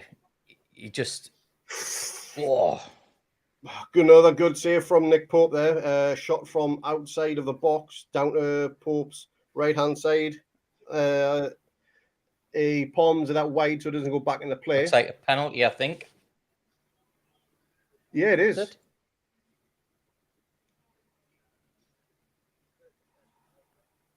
What's that, handball? Let's see. I'm a bit behind you here. I can't see what. Is it handball? Yeah, it's a penalty for Brentford. Handball. Nah, that can't be given. Anyway. That can't be.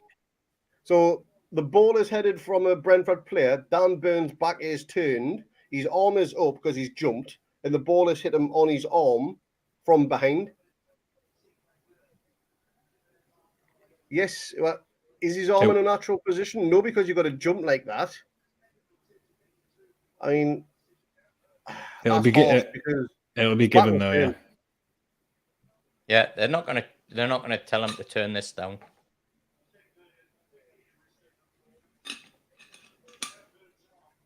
He wasn't even looking in the direction of the ball, though, so how can that be given?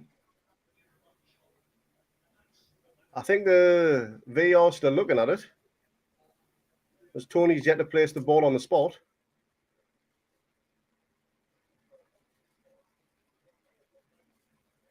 Oh, they haven't said VAR checking for a possible handball. But yeah, it looks like it's Tony versus Pope. This could be the goal that turns the game if it goes in.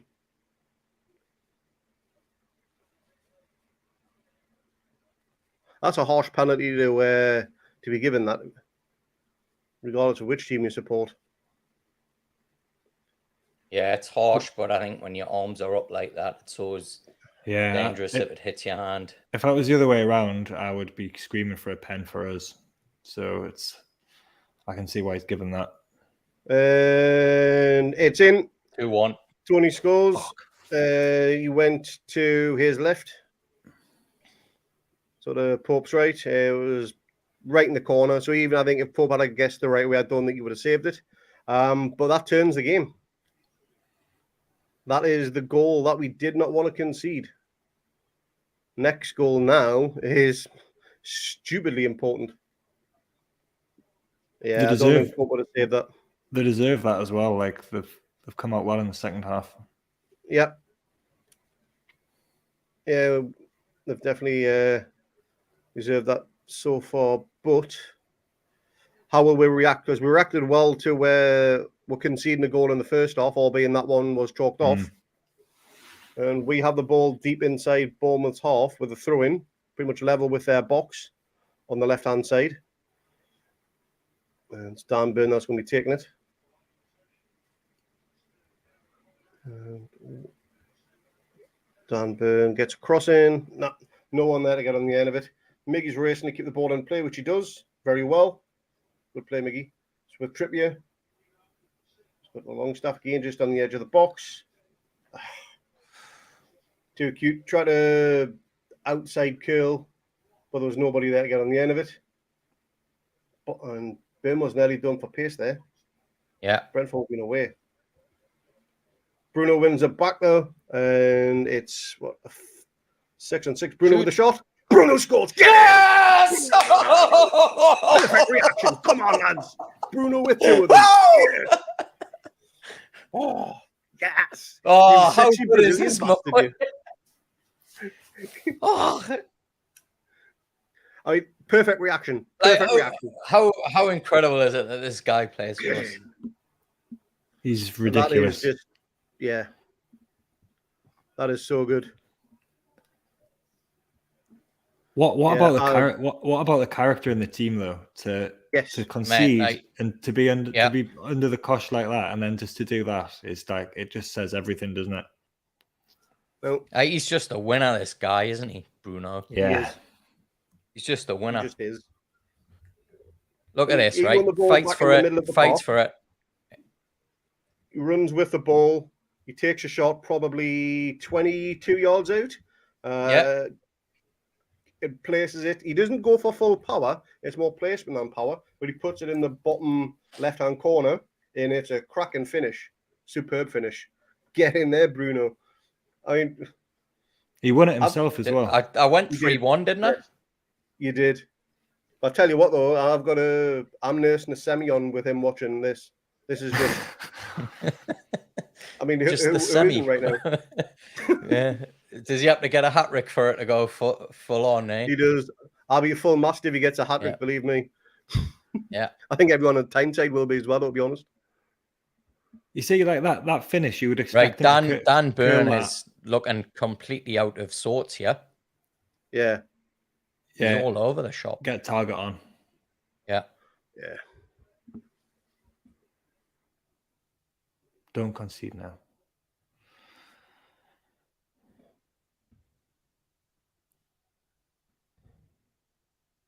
Bruno again.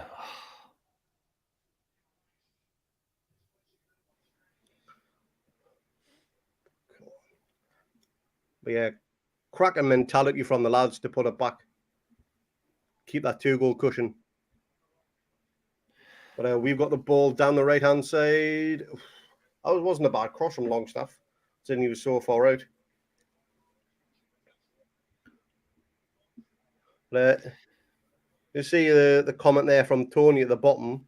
Bruno has doubled, maybe tripled his value. He's priceless. He is. Yeah, well, I wouldn't put a dollar value, a pound value on Bruno right now. He's priceless. He really is.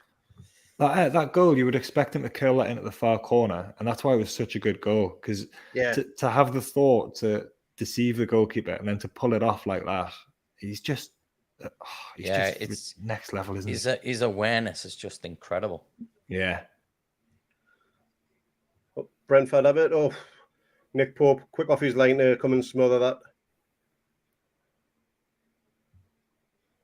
I'd be tempted to get Joe Linton on and target as well now. Yeah. And maybe target for Maxi. Burn, definitely. Yeah.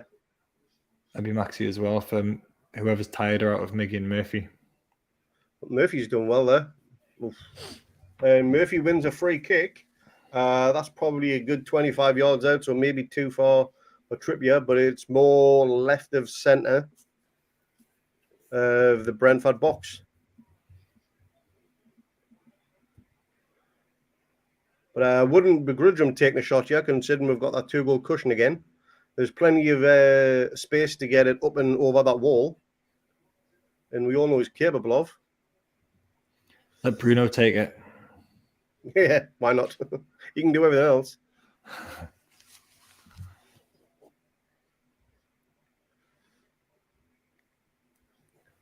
So let's see.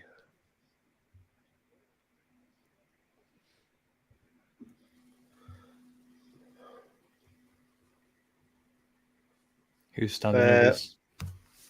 Mandy, Jamie, and Murdered. Oh, Dex is slightly close. ahead. Yep. Pause your stream for a few seconds, Dex.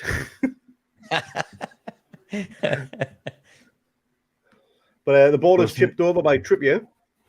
Wilson gets it. He's on the turn effectively, but puts it wide. Maybe he's a foot wide of the post.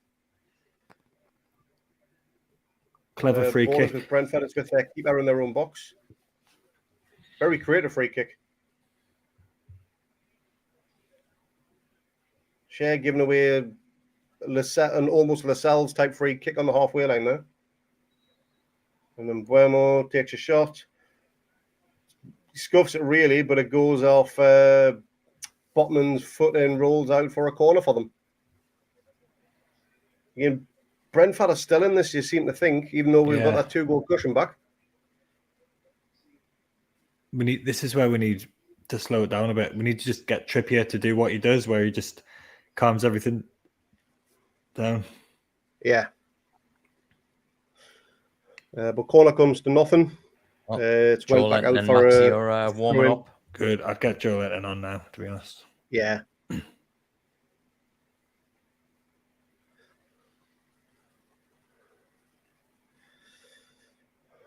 And I think target as well, because Burns definitely had a dodgy 10 minutes or so. Mm-hmm.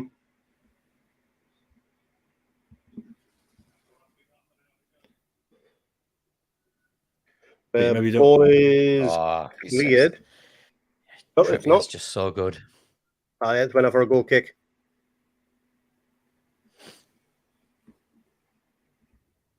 He's just clever, isn't he? Trippier, his experience. He's superb. You know, the whole thing with Trent Alexander-Arnold going to the World Cup, whatever. Trippier, he's got the experience. I know he doesn't have the legs what Arnold has right now, but you wouldn't grudge him going to the World Cup. He might not play many games, but you know he's going to go. I think. Yeah, I think you've got it right. Like he's played a final, semi-final. Yeah, the experience that he's got. He's trusted, isn't he? To have that. Yeah. Double substitution there for Brentford, and we've seen the impact that he's. I mean, we've seen the impact, right? He had with us, and just the mentality that he's got, and the way that he motivates the players around him. He's like Bruno, isn't he? He's just a winner. Like he's Yeah. a top class professional. Mm-hmm. His mentality is just on another level compared to others as well. Yeah. And he's the kind of player that raises everybody else's level. Yeah.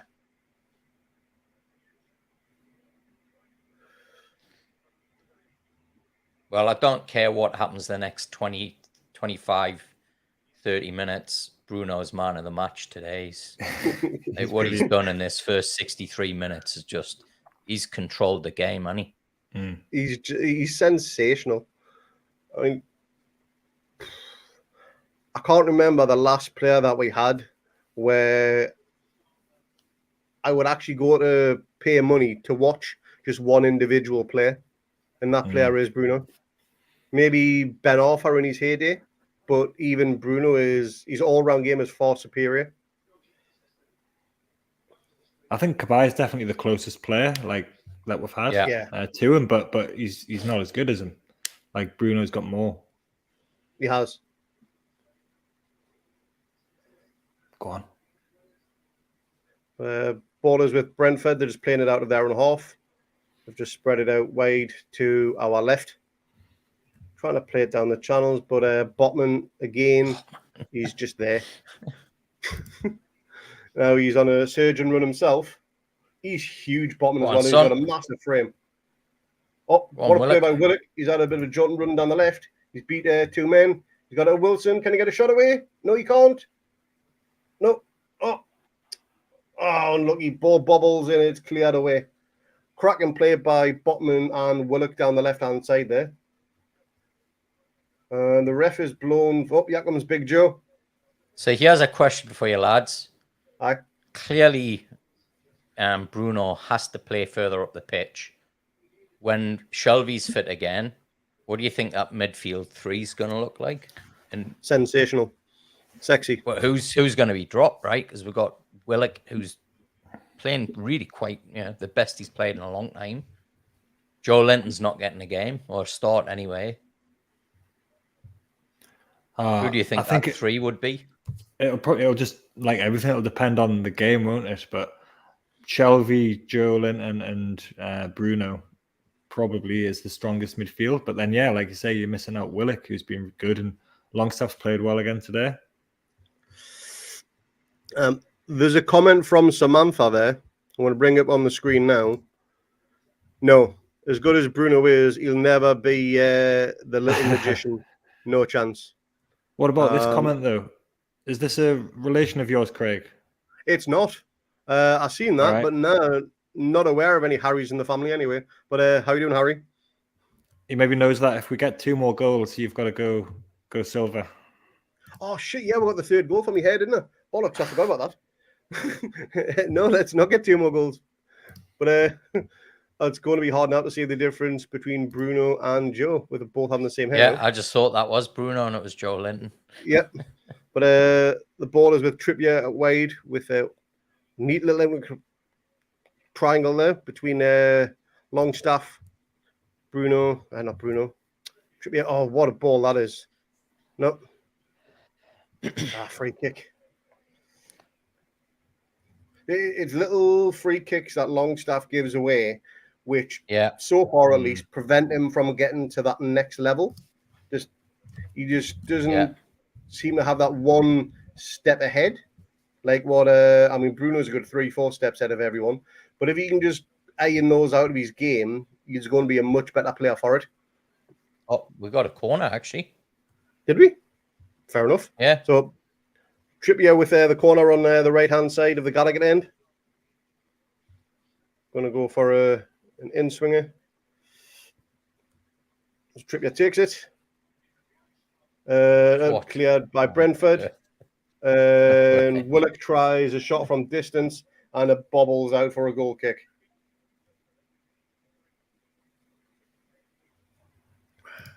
Tony Green, that's a name Jimmy's just mentioned. I remember Tony Green. He's one that the older generation always talk about. Tony Green. He was a winger. I'm far too young to remember him, but he's one that the older guys are always talking about. Oh, nice. Oh, lovely play. Oh, Just pull my earphones out. Getting excited. Tony T, we are just coming up to the 69th minute.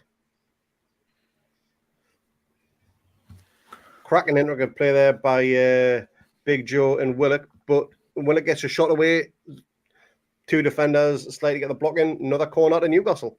Lost count how many we had now. Willock hasn't scored yet this season, has he? No, he needs to. He's due a goal. He should have had one last week. He gets in good positions. He does. Tony there saying Beardsley was our Messi back in the day. Do you know Messi wears Peter Beardsley pajamas? It's a known fact.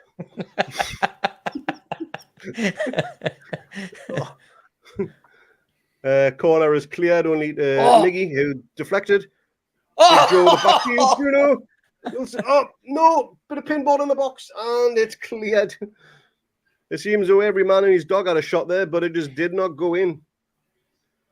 Ball just hoofed up, cleared by Brentford, right on the halfway line on the right-hand side. How did that not go in?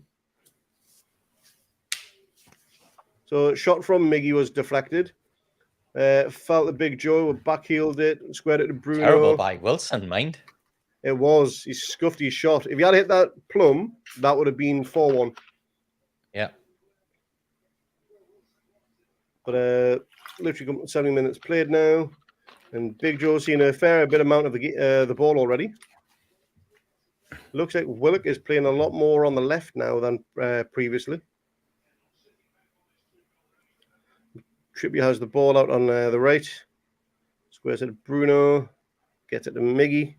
Miggy's hugging that touchline.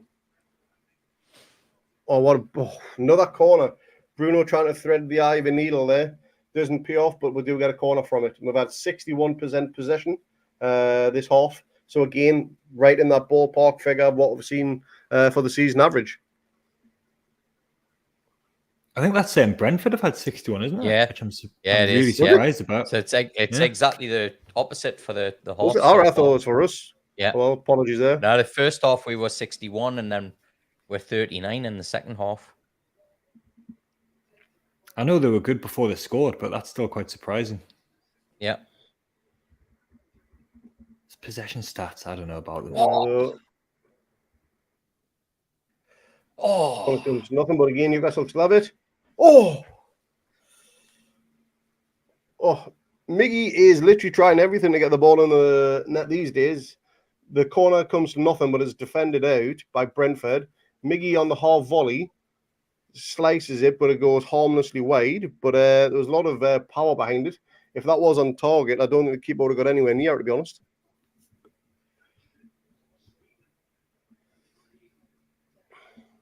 We've yet to make any subs. Is that right, lads? Yeah, we brought Joe Linton on. Joe came on That's for right, yeah. Murphy. Yeah. Murphy, that's right. So we made the one sub. Any more you'll make right now? Or do you think we're just going to save ASM for the Man United game so we can destroy them? I'll probably bring him on. Maybe for Willock. If Willock playing out on the left now. Yeah, I think he is. But Brentford now have a corner that cross from the right-hand side, which was headed clear by Shaw, I think, but put out for a corner. Again, Brentford, they're still not out of this yet. As much as we've seen fairly comfortable the last 10, 15 minutes, they're still within a shout if they get the next goal. They're a dangerous team, aren't they? Decent. Yeah. Leicester getting beat off Bournemouth now. Ooh. That's good for us. What's Pug doing? So corner by Bournemouth and Botman. What was Pope doing there? Yeah, Pope should have had a call from one of his players to say it was going harmlessly wide, but he's palmed it away behind for another corner for no reason whatsoever. I think he got his lines all wrong there. Tony's complaining to the ref. There's an out in that. Tony fell out his own feet there trying to win another penalty. There's share pulling, but that goes on all the time. It does. So let us know in the comments if you would make any subs, and if so, who would it be right now? Newcastle break from the corner. Wilson gets it away to Willock, and just not enough. Oh, no. Thought Willock had the ball on the break there, but he's fouled his man. And the refs pulled it back for a free kick to Brentford, just inside their own half on the left-hand side. Very close to the halfway line. That's harsh. I'd still bring Target on for Burn as well. What is Nick Pope doing? Nick Pope's kind of lost the plot, hasn't he? Yeah, he's now doing his sweeper keeper role, and he's well off. Yeah, Pope's lost a little bit of composure here. Not like him. I didn't see his mistake for England, but maybe it's affected him a little bit. He seems to maybe have lost. I've seen there the third goal Germany scored, and it was a bit of a howler, to be honest. Something you'd normally expect them to sort out in his sleep. But Brentford have a throw in close to the corner flag on our right-hand side.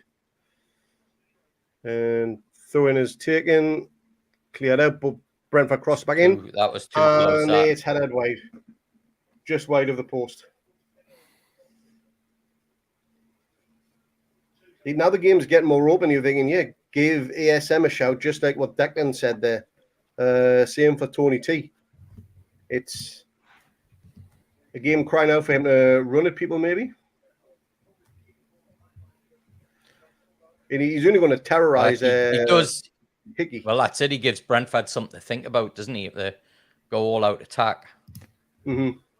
If you're putting him on the left, though, you're leaving the left back exposed, and Burns had a bit of a dodgy half, really. So I'd want to see Target coming on at the same time. Maybe. Head injury to a Brentford player. I think he's been hitting the throat or the head someone, so the ref stopped play. We were on the break with with the ball there as well before the ref stopped. There was nothing in it. It was just a Big Joe and Aya went up for the ball, and I think he got a stunner on the neck of some sort. But the player was up. He wasn't on the floor or anything. So again, the ref stopped and play. Strange one on that one. This is good for us now. Restarts. So play restarts with us. It's on our right-hand side with a lovely ball down to Miggy from Longstaff. Right on the corner flag. Oh, unlucky. Slight deflection on the pass into the box from Trippier.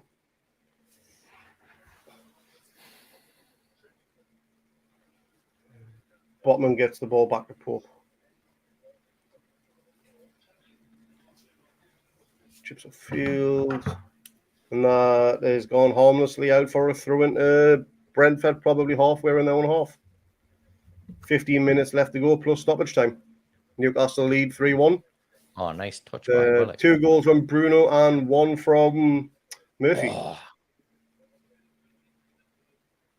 And Ivan Toney got the goal for Brentford from the penalty spot. Starting to get a little bit sloppy now. Maybe a few tired legs out there. Maybe make another change or two.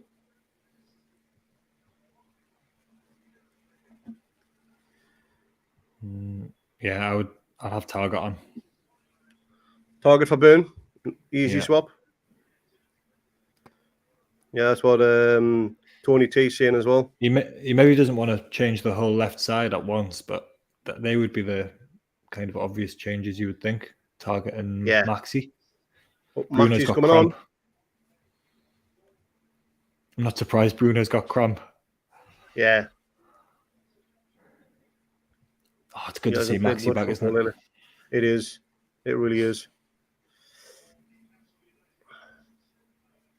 You've got to say the team selection again as well, like questioning Murphy and wanting Maxi, but Murphy scored and we're winning by 2 goals when Maxi's come on. So it's worked out pretty perfectly apart from their goal. Oh, absolutely, yeah. And their goal, again, I can understand why the penalty was given, but I still feel it was harsh. It's another game without a clean sheet, but the goal difference is still going in the right direction, which is positive for us because it's not very often we have a plus goal difference even this early stage in the season. I think just when you've got your hand that high, like in the box, if it was the other way, the way I see it is if it was the other way around, I'd been screaming for that. So I can understand why it was given. I think if he was facing the defender, yes, but the fact that Bruno's gone off and replaced by ASM. 78 minutes played by Bruno, and he's been the best player on the park by a million miles and scored 2 cracking goals as well. Let's see what ASM can do with probably about 15 minutes of time to play. Hopefully that's just cramp for Bruno. Aye, fingers crossed. But Miggy's done his man there. Oh, just not a play. Just overhit it. Goal kick. A good play from Miggy there. Burned his man, but just took it over the touchline. He's like a different player, isn't he, as well? Miggy. We were all saying, give some of the fringe players a pre-season with Eddie and see what he can do with them.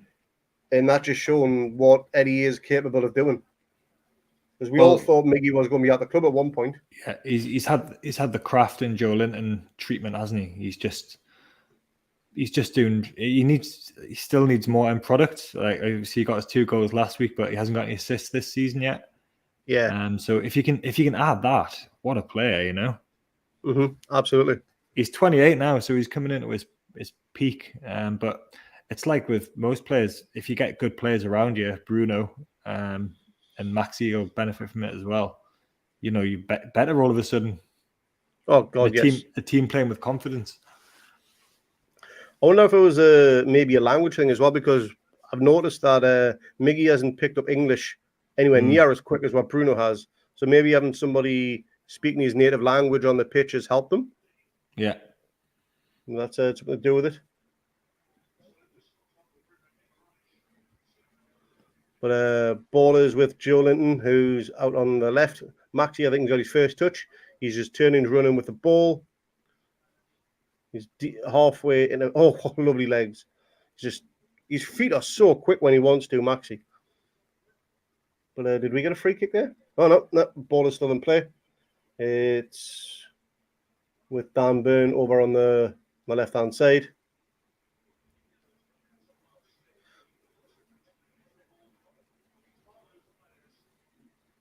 We've regained composure again after I got a little bit sloppy. Yeah.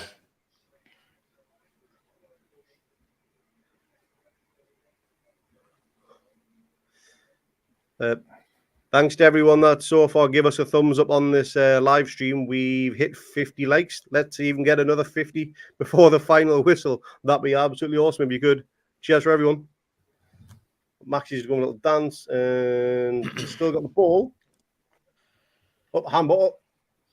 Nah. I'll just tell you what, one good thing with Maxi on is hopefully we'll spend more time in this area of the pitch. Yeah. It's not what you want to see, is it? As a defender, you don't want to see Maxi coming on in 75 minutes.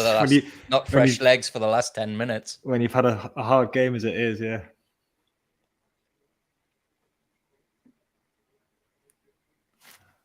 Yeah, one more goal would be so good. Oh!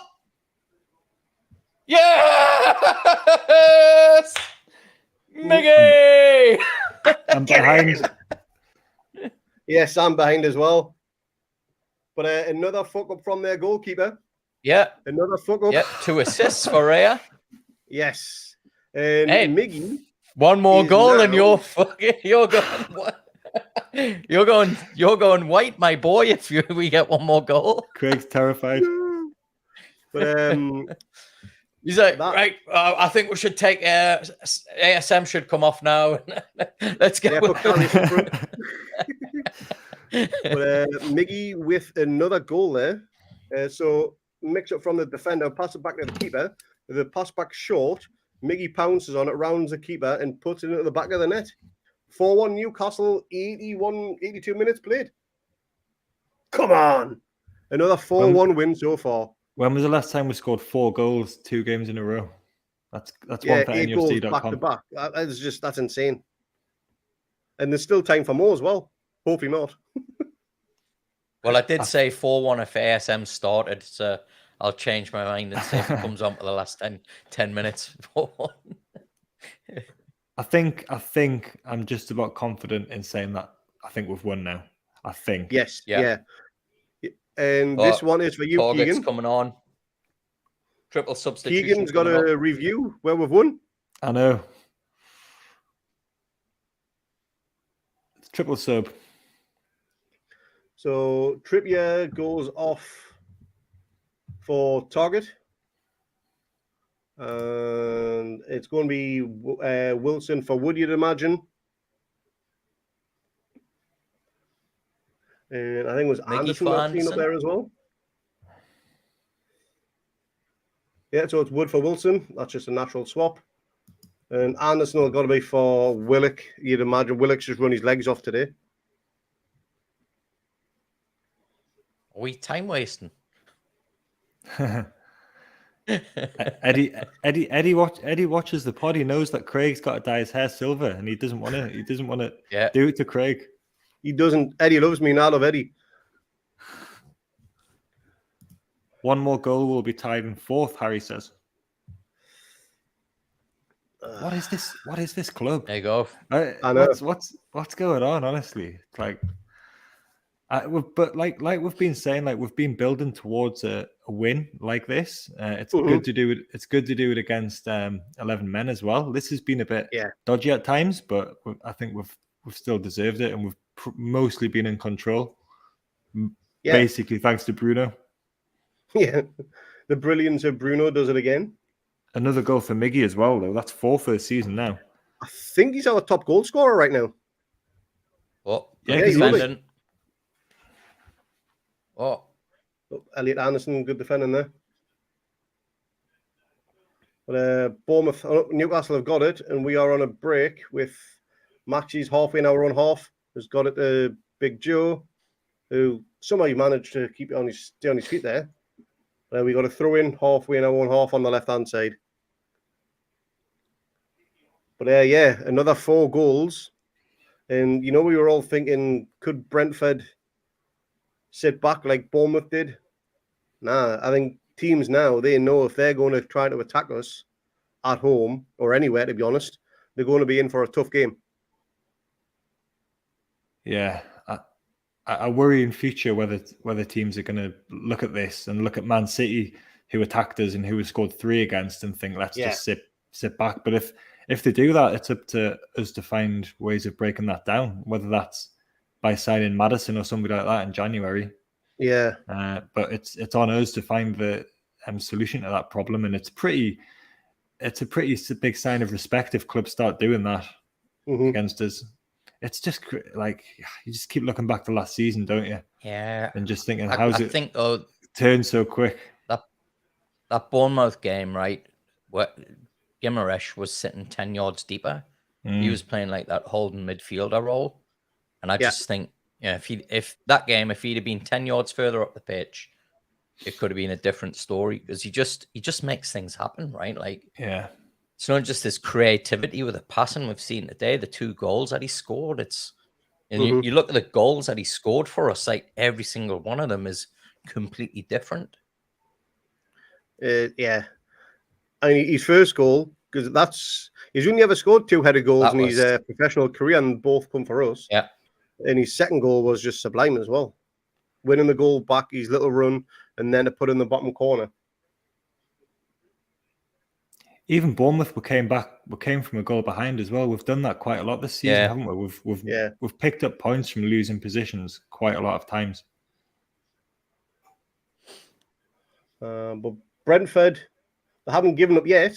They've just had a few attempts. I gotta say, Ivan Toney does not look that good, does he?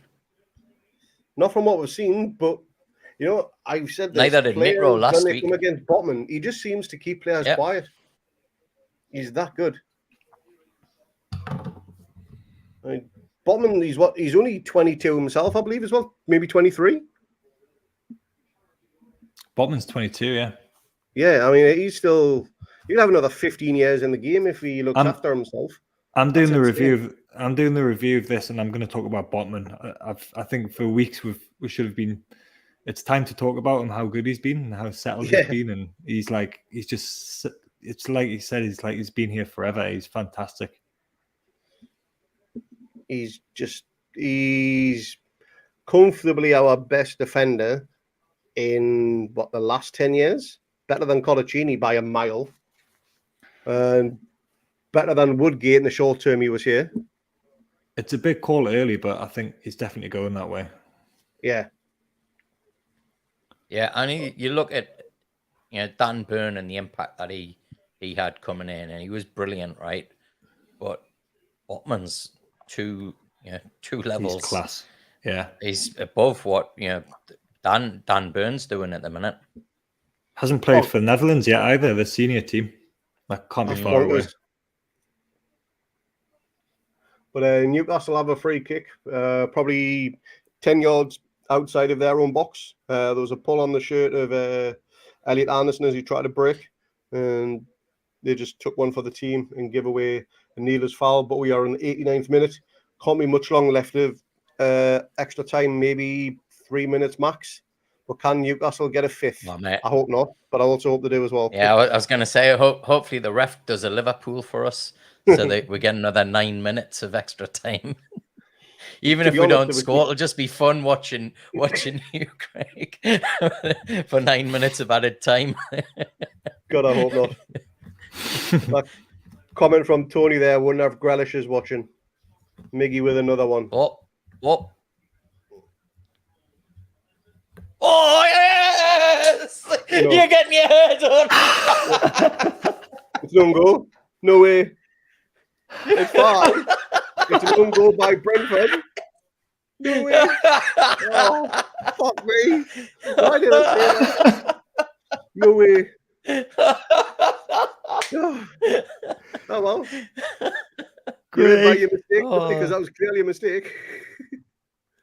It's cut at 3 in the morning, and I tell you what, it's worth staying up for this. For the people who don't know what we're talking about here, who are watching, Craig said yesterday that if Newcastle scored 5 goals, he was gonna do Bruno with his hair. So he's got to dye his hair silver. Bollocks. You got to live stream that, Craig. Oh God! I'll tell you what. I better get a retweet of Bruno than I do it. 12 months ago, I was staying up this time watching Matt Ritchie at left back, Kieran Clark, Kraft, and Lascelles in a back three, Jacob Murphy at right back, sitting as deep as we can with 25% possession, thinking, what am I doing with my life? Right, and here I am, quarter to 3. I don't think I've laughed this much in a long time doing these, watching a Newcastle game. There was a stipulation I forgot to mention. Newcastle players have got to score all 5 goals. Oh, he's going to try and wear him out of it, isn't he? Yeah, there's no... Yeah. We need an adjudication panel to make a decision about that. But you know, before kickoff, we're due to give a team a hiding. Yeah. And that's what we've done today. Against 11 men as well. Yeah, we scored 9 goals in 2 games. When was the last time we scored 5 goals in a Premier League game? I don't know. If anyone can let me know in the comments, the last time we scored 5 in 1 Premier League game, let me know. Because I'm thinking, what was it, Rafa? Where in the last game against Spurs? That'll have probably been it, I think. Yeah. 5-1. Yeah. When we were already relegated. Oh, all right. Go on, Maxi. Oh, Maggie just tripped over his own feet there. But Newcastle going for a 6 here with Elliot Anderson on the right-hand side. Plays it down to Big Joe. Oh, that keeper is atrocious, isn't he? Comes to nothing. And Target just ran, Longstaff just ran on the player and gives away that free kick. We've got 3 minutes of added on time, of which 2 have already been played. So full-time whistle is imminent. I think Longstaff may have a bloody nose. Yeah, he does. But 5-1, lads. No one called this at the beginning of the game. That's, I mean, Vicky's got in the comment there. Mark was going to put the bet on for 5-1, but he got better odds for 5-0. You'd be raging at that, wouldn't you? At least he doesn't have to dye his hair silver. Price, Vicky?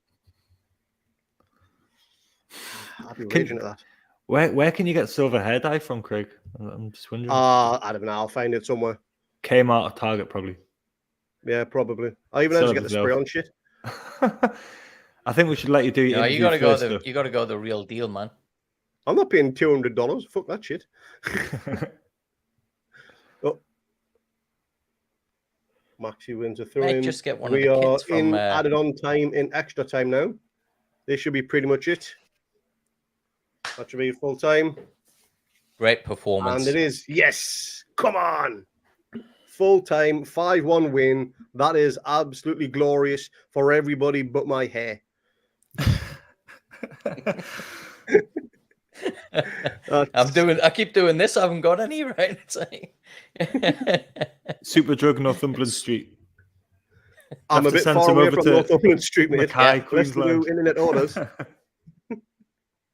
Yeah, mate, get yourself the price line. I'm gonna have to do something. But well, 90 minutes is up. Newcastle have won 5-1. We have absolutely destroyed Brentford. That game was absolutely incredible. Goals from Bruno, then I think it was Murphy, then Bruno, then Miggy, and then an own goal at the end. It's Newcastle do what Newcastle do, and we've scored 9 goals in 2 games. We've conceded 2 in those 2 games. One was a penalty, which game's still debatable in my opinion. The own goal was scored by Pinnock. But as a comment on the screen there, that was magical. That really was. And we've said a long time, teams have been coming here, getting away with murder at times, but we've just literally committed murder on Brentford there. We absolutely killed them today and couldn't have asked for a better performance. Jack, I'll let you sum that up in a few words. Well, it didn't feel after they scored their penalty. I think we're going to kind of forget that that was worrying for about a minute until Bruno stepped up again. But it was about Bruno, wasn't it? What a player! Yeah. He's just next level. Like when he plays like that, he's got his fitness. He's brilliant. I said at the beginning, I said before the Fulham game that if we can get some players back to fitness and if we can get 2 wins, then that's going to really give our season a lift off. And that's just brilliant. Like I'm really pleased I'm on the review tonight now on Sunday night because I'm going to order my thoughts about it. And I want to talk about Botman. I want to talk about the pressing. I want to talk about the fact that we've gone from a defensive counter-attacking team into dominating games like this. The fact we're finally taking chances, we're scoring from set pieces. It's just brilliant. Like it's 1:54 in the morning, and I don't think I'll be getting to sleep for a while yet. Amazing. I totally agree. Your summary on that one, Dex? Yeah, look, same. I think 60 minutes in, and you were thinking, are we going to throw away a 2-goal lead here? Brentford really came here to play, right? And hats off to them. For them to be beaten 5-1 and how they played, I don't think they played like a team that gets beat 5-1 when you look at Fulham last week, who just were nowhere near it. So they really came to give us a game. So I think it's probably you talked about us giving a team hiding. I don't think Brentford deserved it, to be honest, right? Maybe but it just goes to show, right? Like the way that we're drilled, the way that we're playing, the confidence, the pressing that you talked about, Jack. Is it 3 goals we got by just putting their defense on pressure? At least so the 2, keeper and then an own goal as well. So I think that's kind of it's kind of just rewards, I think, for those other games that we just we could have won, but the ball things just didn't go our way. So you got, and then you're looking, we're 5th in the table, right? With that exception of that 9th minute or whatever, would be unbeaten in the season. Yeah. We've played Liverpool, we've played Man City. It's, I mean, happy days, right? I think I'll the let you league, answer that question. the league's Jack's starting to put it look. through. The league's starting to look a bit more like I feel like it should on performances. You know, we weren't picking up the results until the last 2 games, but we deserved that. I don't think it was a 5-1 either. I think it was worrying for a minute when they scored the penalty, but they also had that disallowed goal as well, which would have made it 1-0 to them. A completely different game, but the character of the team, you know, the big players, Trippier, Bruno, big characters. It's just brilliant to see. Yeah. Yeah, I think the scoreline is harsh on Brentford. Probably says a little bit more about us than what it does for them, because they didn't play bad, to be honest. Yeah. And I can't remember many more shots on target that we had that were actually missed, apart from maybe Miggy's curler in the first half. But every shot on target we had, we seem to take today. And you can't ask for better consistency than that. If you're only going to have 2 or 3 shots on target and 2 or 3 shots go in most chances, you're going to win most football games. And we've taken every opportunity we've had, and we've come away with 5 goals, albeit one was an away goal. But you've got to put the ball in that position for that chance to happen anyway. So it's a cracking result, cracking performance. On the anniversary of the takeover, couldn't ask for more for the lads. Brilliant week. Yeah. Just rounds off perfectly. The win against Fulham, the anniversary takeover, then there's 5-1. Lads going into confidence next week for the game against Man United at Old Trafford. The lads should be bouncing going there. They should be over the moon and thrilled with that one. So I think there was something really interesting that I seen, which was a stat of the league table since the takeover happened, and we've actually accumulated more points than Man United have in the last 12 months. They were 5th, that was before today. Yeah. So we're actually 5th in the league now, but we're actually 5th in that since last 12 months for the number of points. Yeah, so, which when you think about where we started, we were basically we didn't start winning. We didn't start winning until the end of January, right? We thought we're dead and buried after the Watford game. Yeah, it's. I'm looking at the league table now. So we are sat in 5th, as Dex has just said.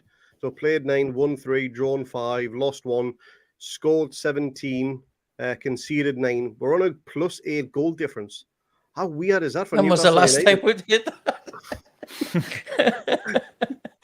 It's just, that's insane. And I think, I just can't remember the last time we put in such a consistent shift, because I don't think we were at our best that game, but we just played to our strengths and just absolutely annihilated them with every chance we had. So Bruno, 2 goals, 82% pass accuracy, 2 shots on target, both scored, covered 9.3 kilometers in this roundabout the 75 minutes he played. So no wonder he was cramping. The man's got an engine like naught else I've known. He's 68 unreal. touches. That's crazy. Yeah. And I probably don't need to say this, but Bruno is everyone's man of the match. Yes. Without a shadow of doubt on that one. Yeah. Couldn't think of going anywhere else. There's a little spoiler for the review tomorrow. Yes, he's man of the match. Yeah. I don't think anyone would have that in question. But that was just absolutely phenomenal. So I think we'll wrap it up there. That has been an absolutely phenomenal game. It's 2 a.m. in the morning here in Queensland. It's 3 a.m. for Dex in New South Wales. We are going to try. What a birthday present, though. Happy birthday. What a birthday present. I've now got to go and dye my hair silver. Maybe we'll let you do your interview first, Craig. Yeah. Please. Yeah. We'll have a vote on it. I think this has to be recorded, right, and put up on YouTube. On YouTube. Yeah. Agree. Well, photos and videos will or may be taken. No. They must. It's If there's no photos or videos, it never I think happened. it'll actually be your most popular piece of content. Yeah. Probably. Yeah, you'll get 2,000 subs. But we're going to call it a good night, or should I say a good morning here. Is, like I say, it's gone 2 a.m., 3 a.m. where Dex is. We're never going to get to sleep till about 4 in the morning now. We're going to have another 2 hours of trying to divulge all that. Keep an eye out for I'm on to Twitter the review now. of this match. Yeah, me too. The review should be Sunday or Monday, not too sure when. But keep an eye on that. That should be an absolute blind I want to watch. Keegan finally gets onto a winning podcast. He's going to be absolutely over the moon with that one. So well done to Keegan. And nice one, lads. We won 5-1 at home. We annihilated the opposition. And we've had a cracking game. Thanks to everybody that was in the live chat. Thanks for your comments. If you haven't, please like, comment, and subscribe. We love everything that we do with interacting with our subscribers. We will see you on the next live watch along. Not sure when that will be. It won't be next week for the Man United game, unfortunately. So maybe the week after. But again, keep an eye on all of our socials for that. You can catch us on Twitter, Facebook, and Instagram. Just search for Toon Under Pod. But we're off to have a well-earned sleep. And we will get up at stupid o'clock in the morning. That's if Jack Spen doesn't wake him up straight away as soon as he drifts off. Shout out to Eleanor, who has managed to stay asleep though for the whole thing, which I never thought in a million years was going to happen. So well done, little Eleanor. Well done. Even she knew the gravity of this week. Brilliant. Absolutely superb. But Dex, thanks for coming on. Yeah, mate, it's always a pleasure to come on. Such good fun. And thanks for Jack for joining as well. I know this was your first watch along since January, and you're more than welcome to come on if we're going to get results like that. That's for sure. Thank you very much, and good night. Yep, keep an eye out for the review pod. That'll be out in a day or two. Cheers, everyone. Thanks, everyone.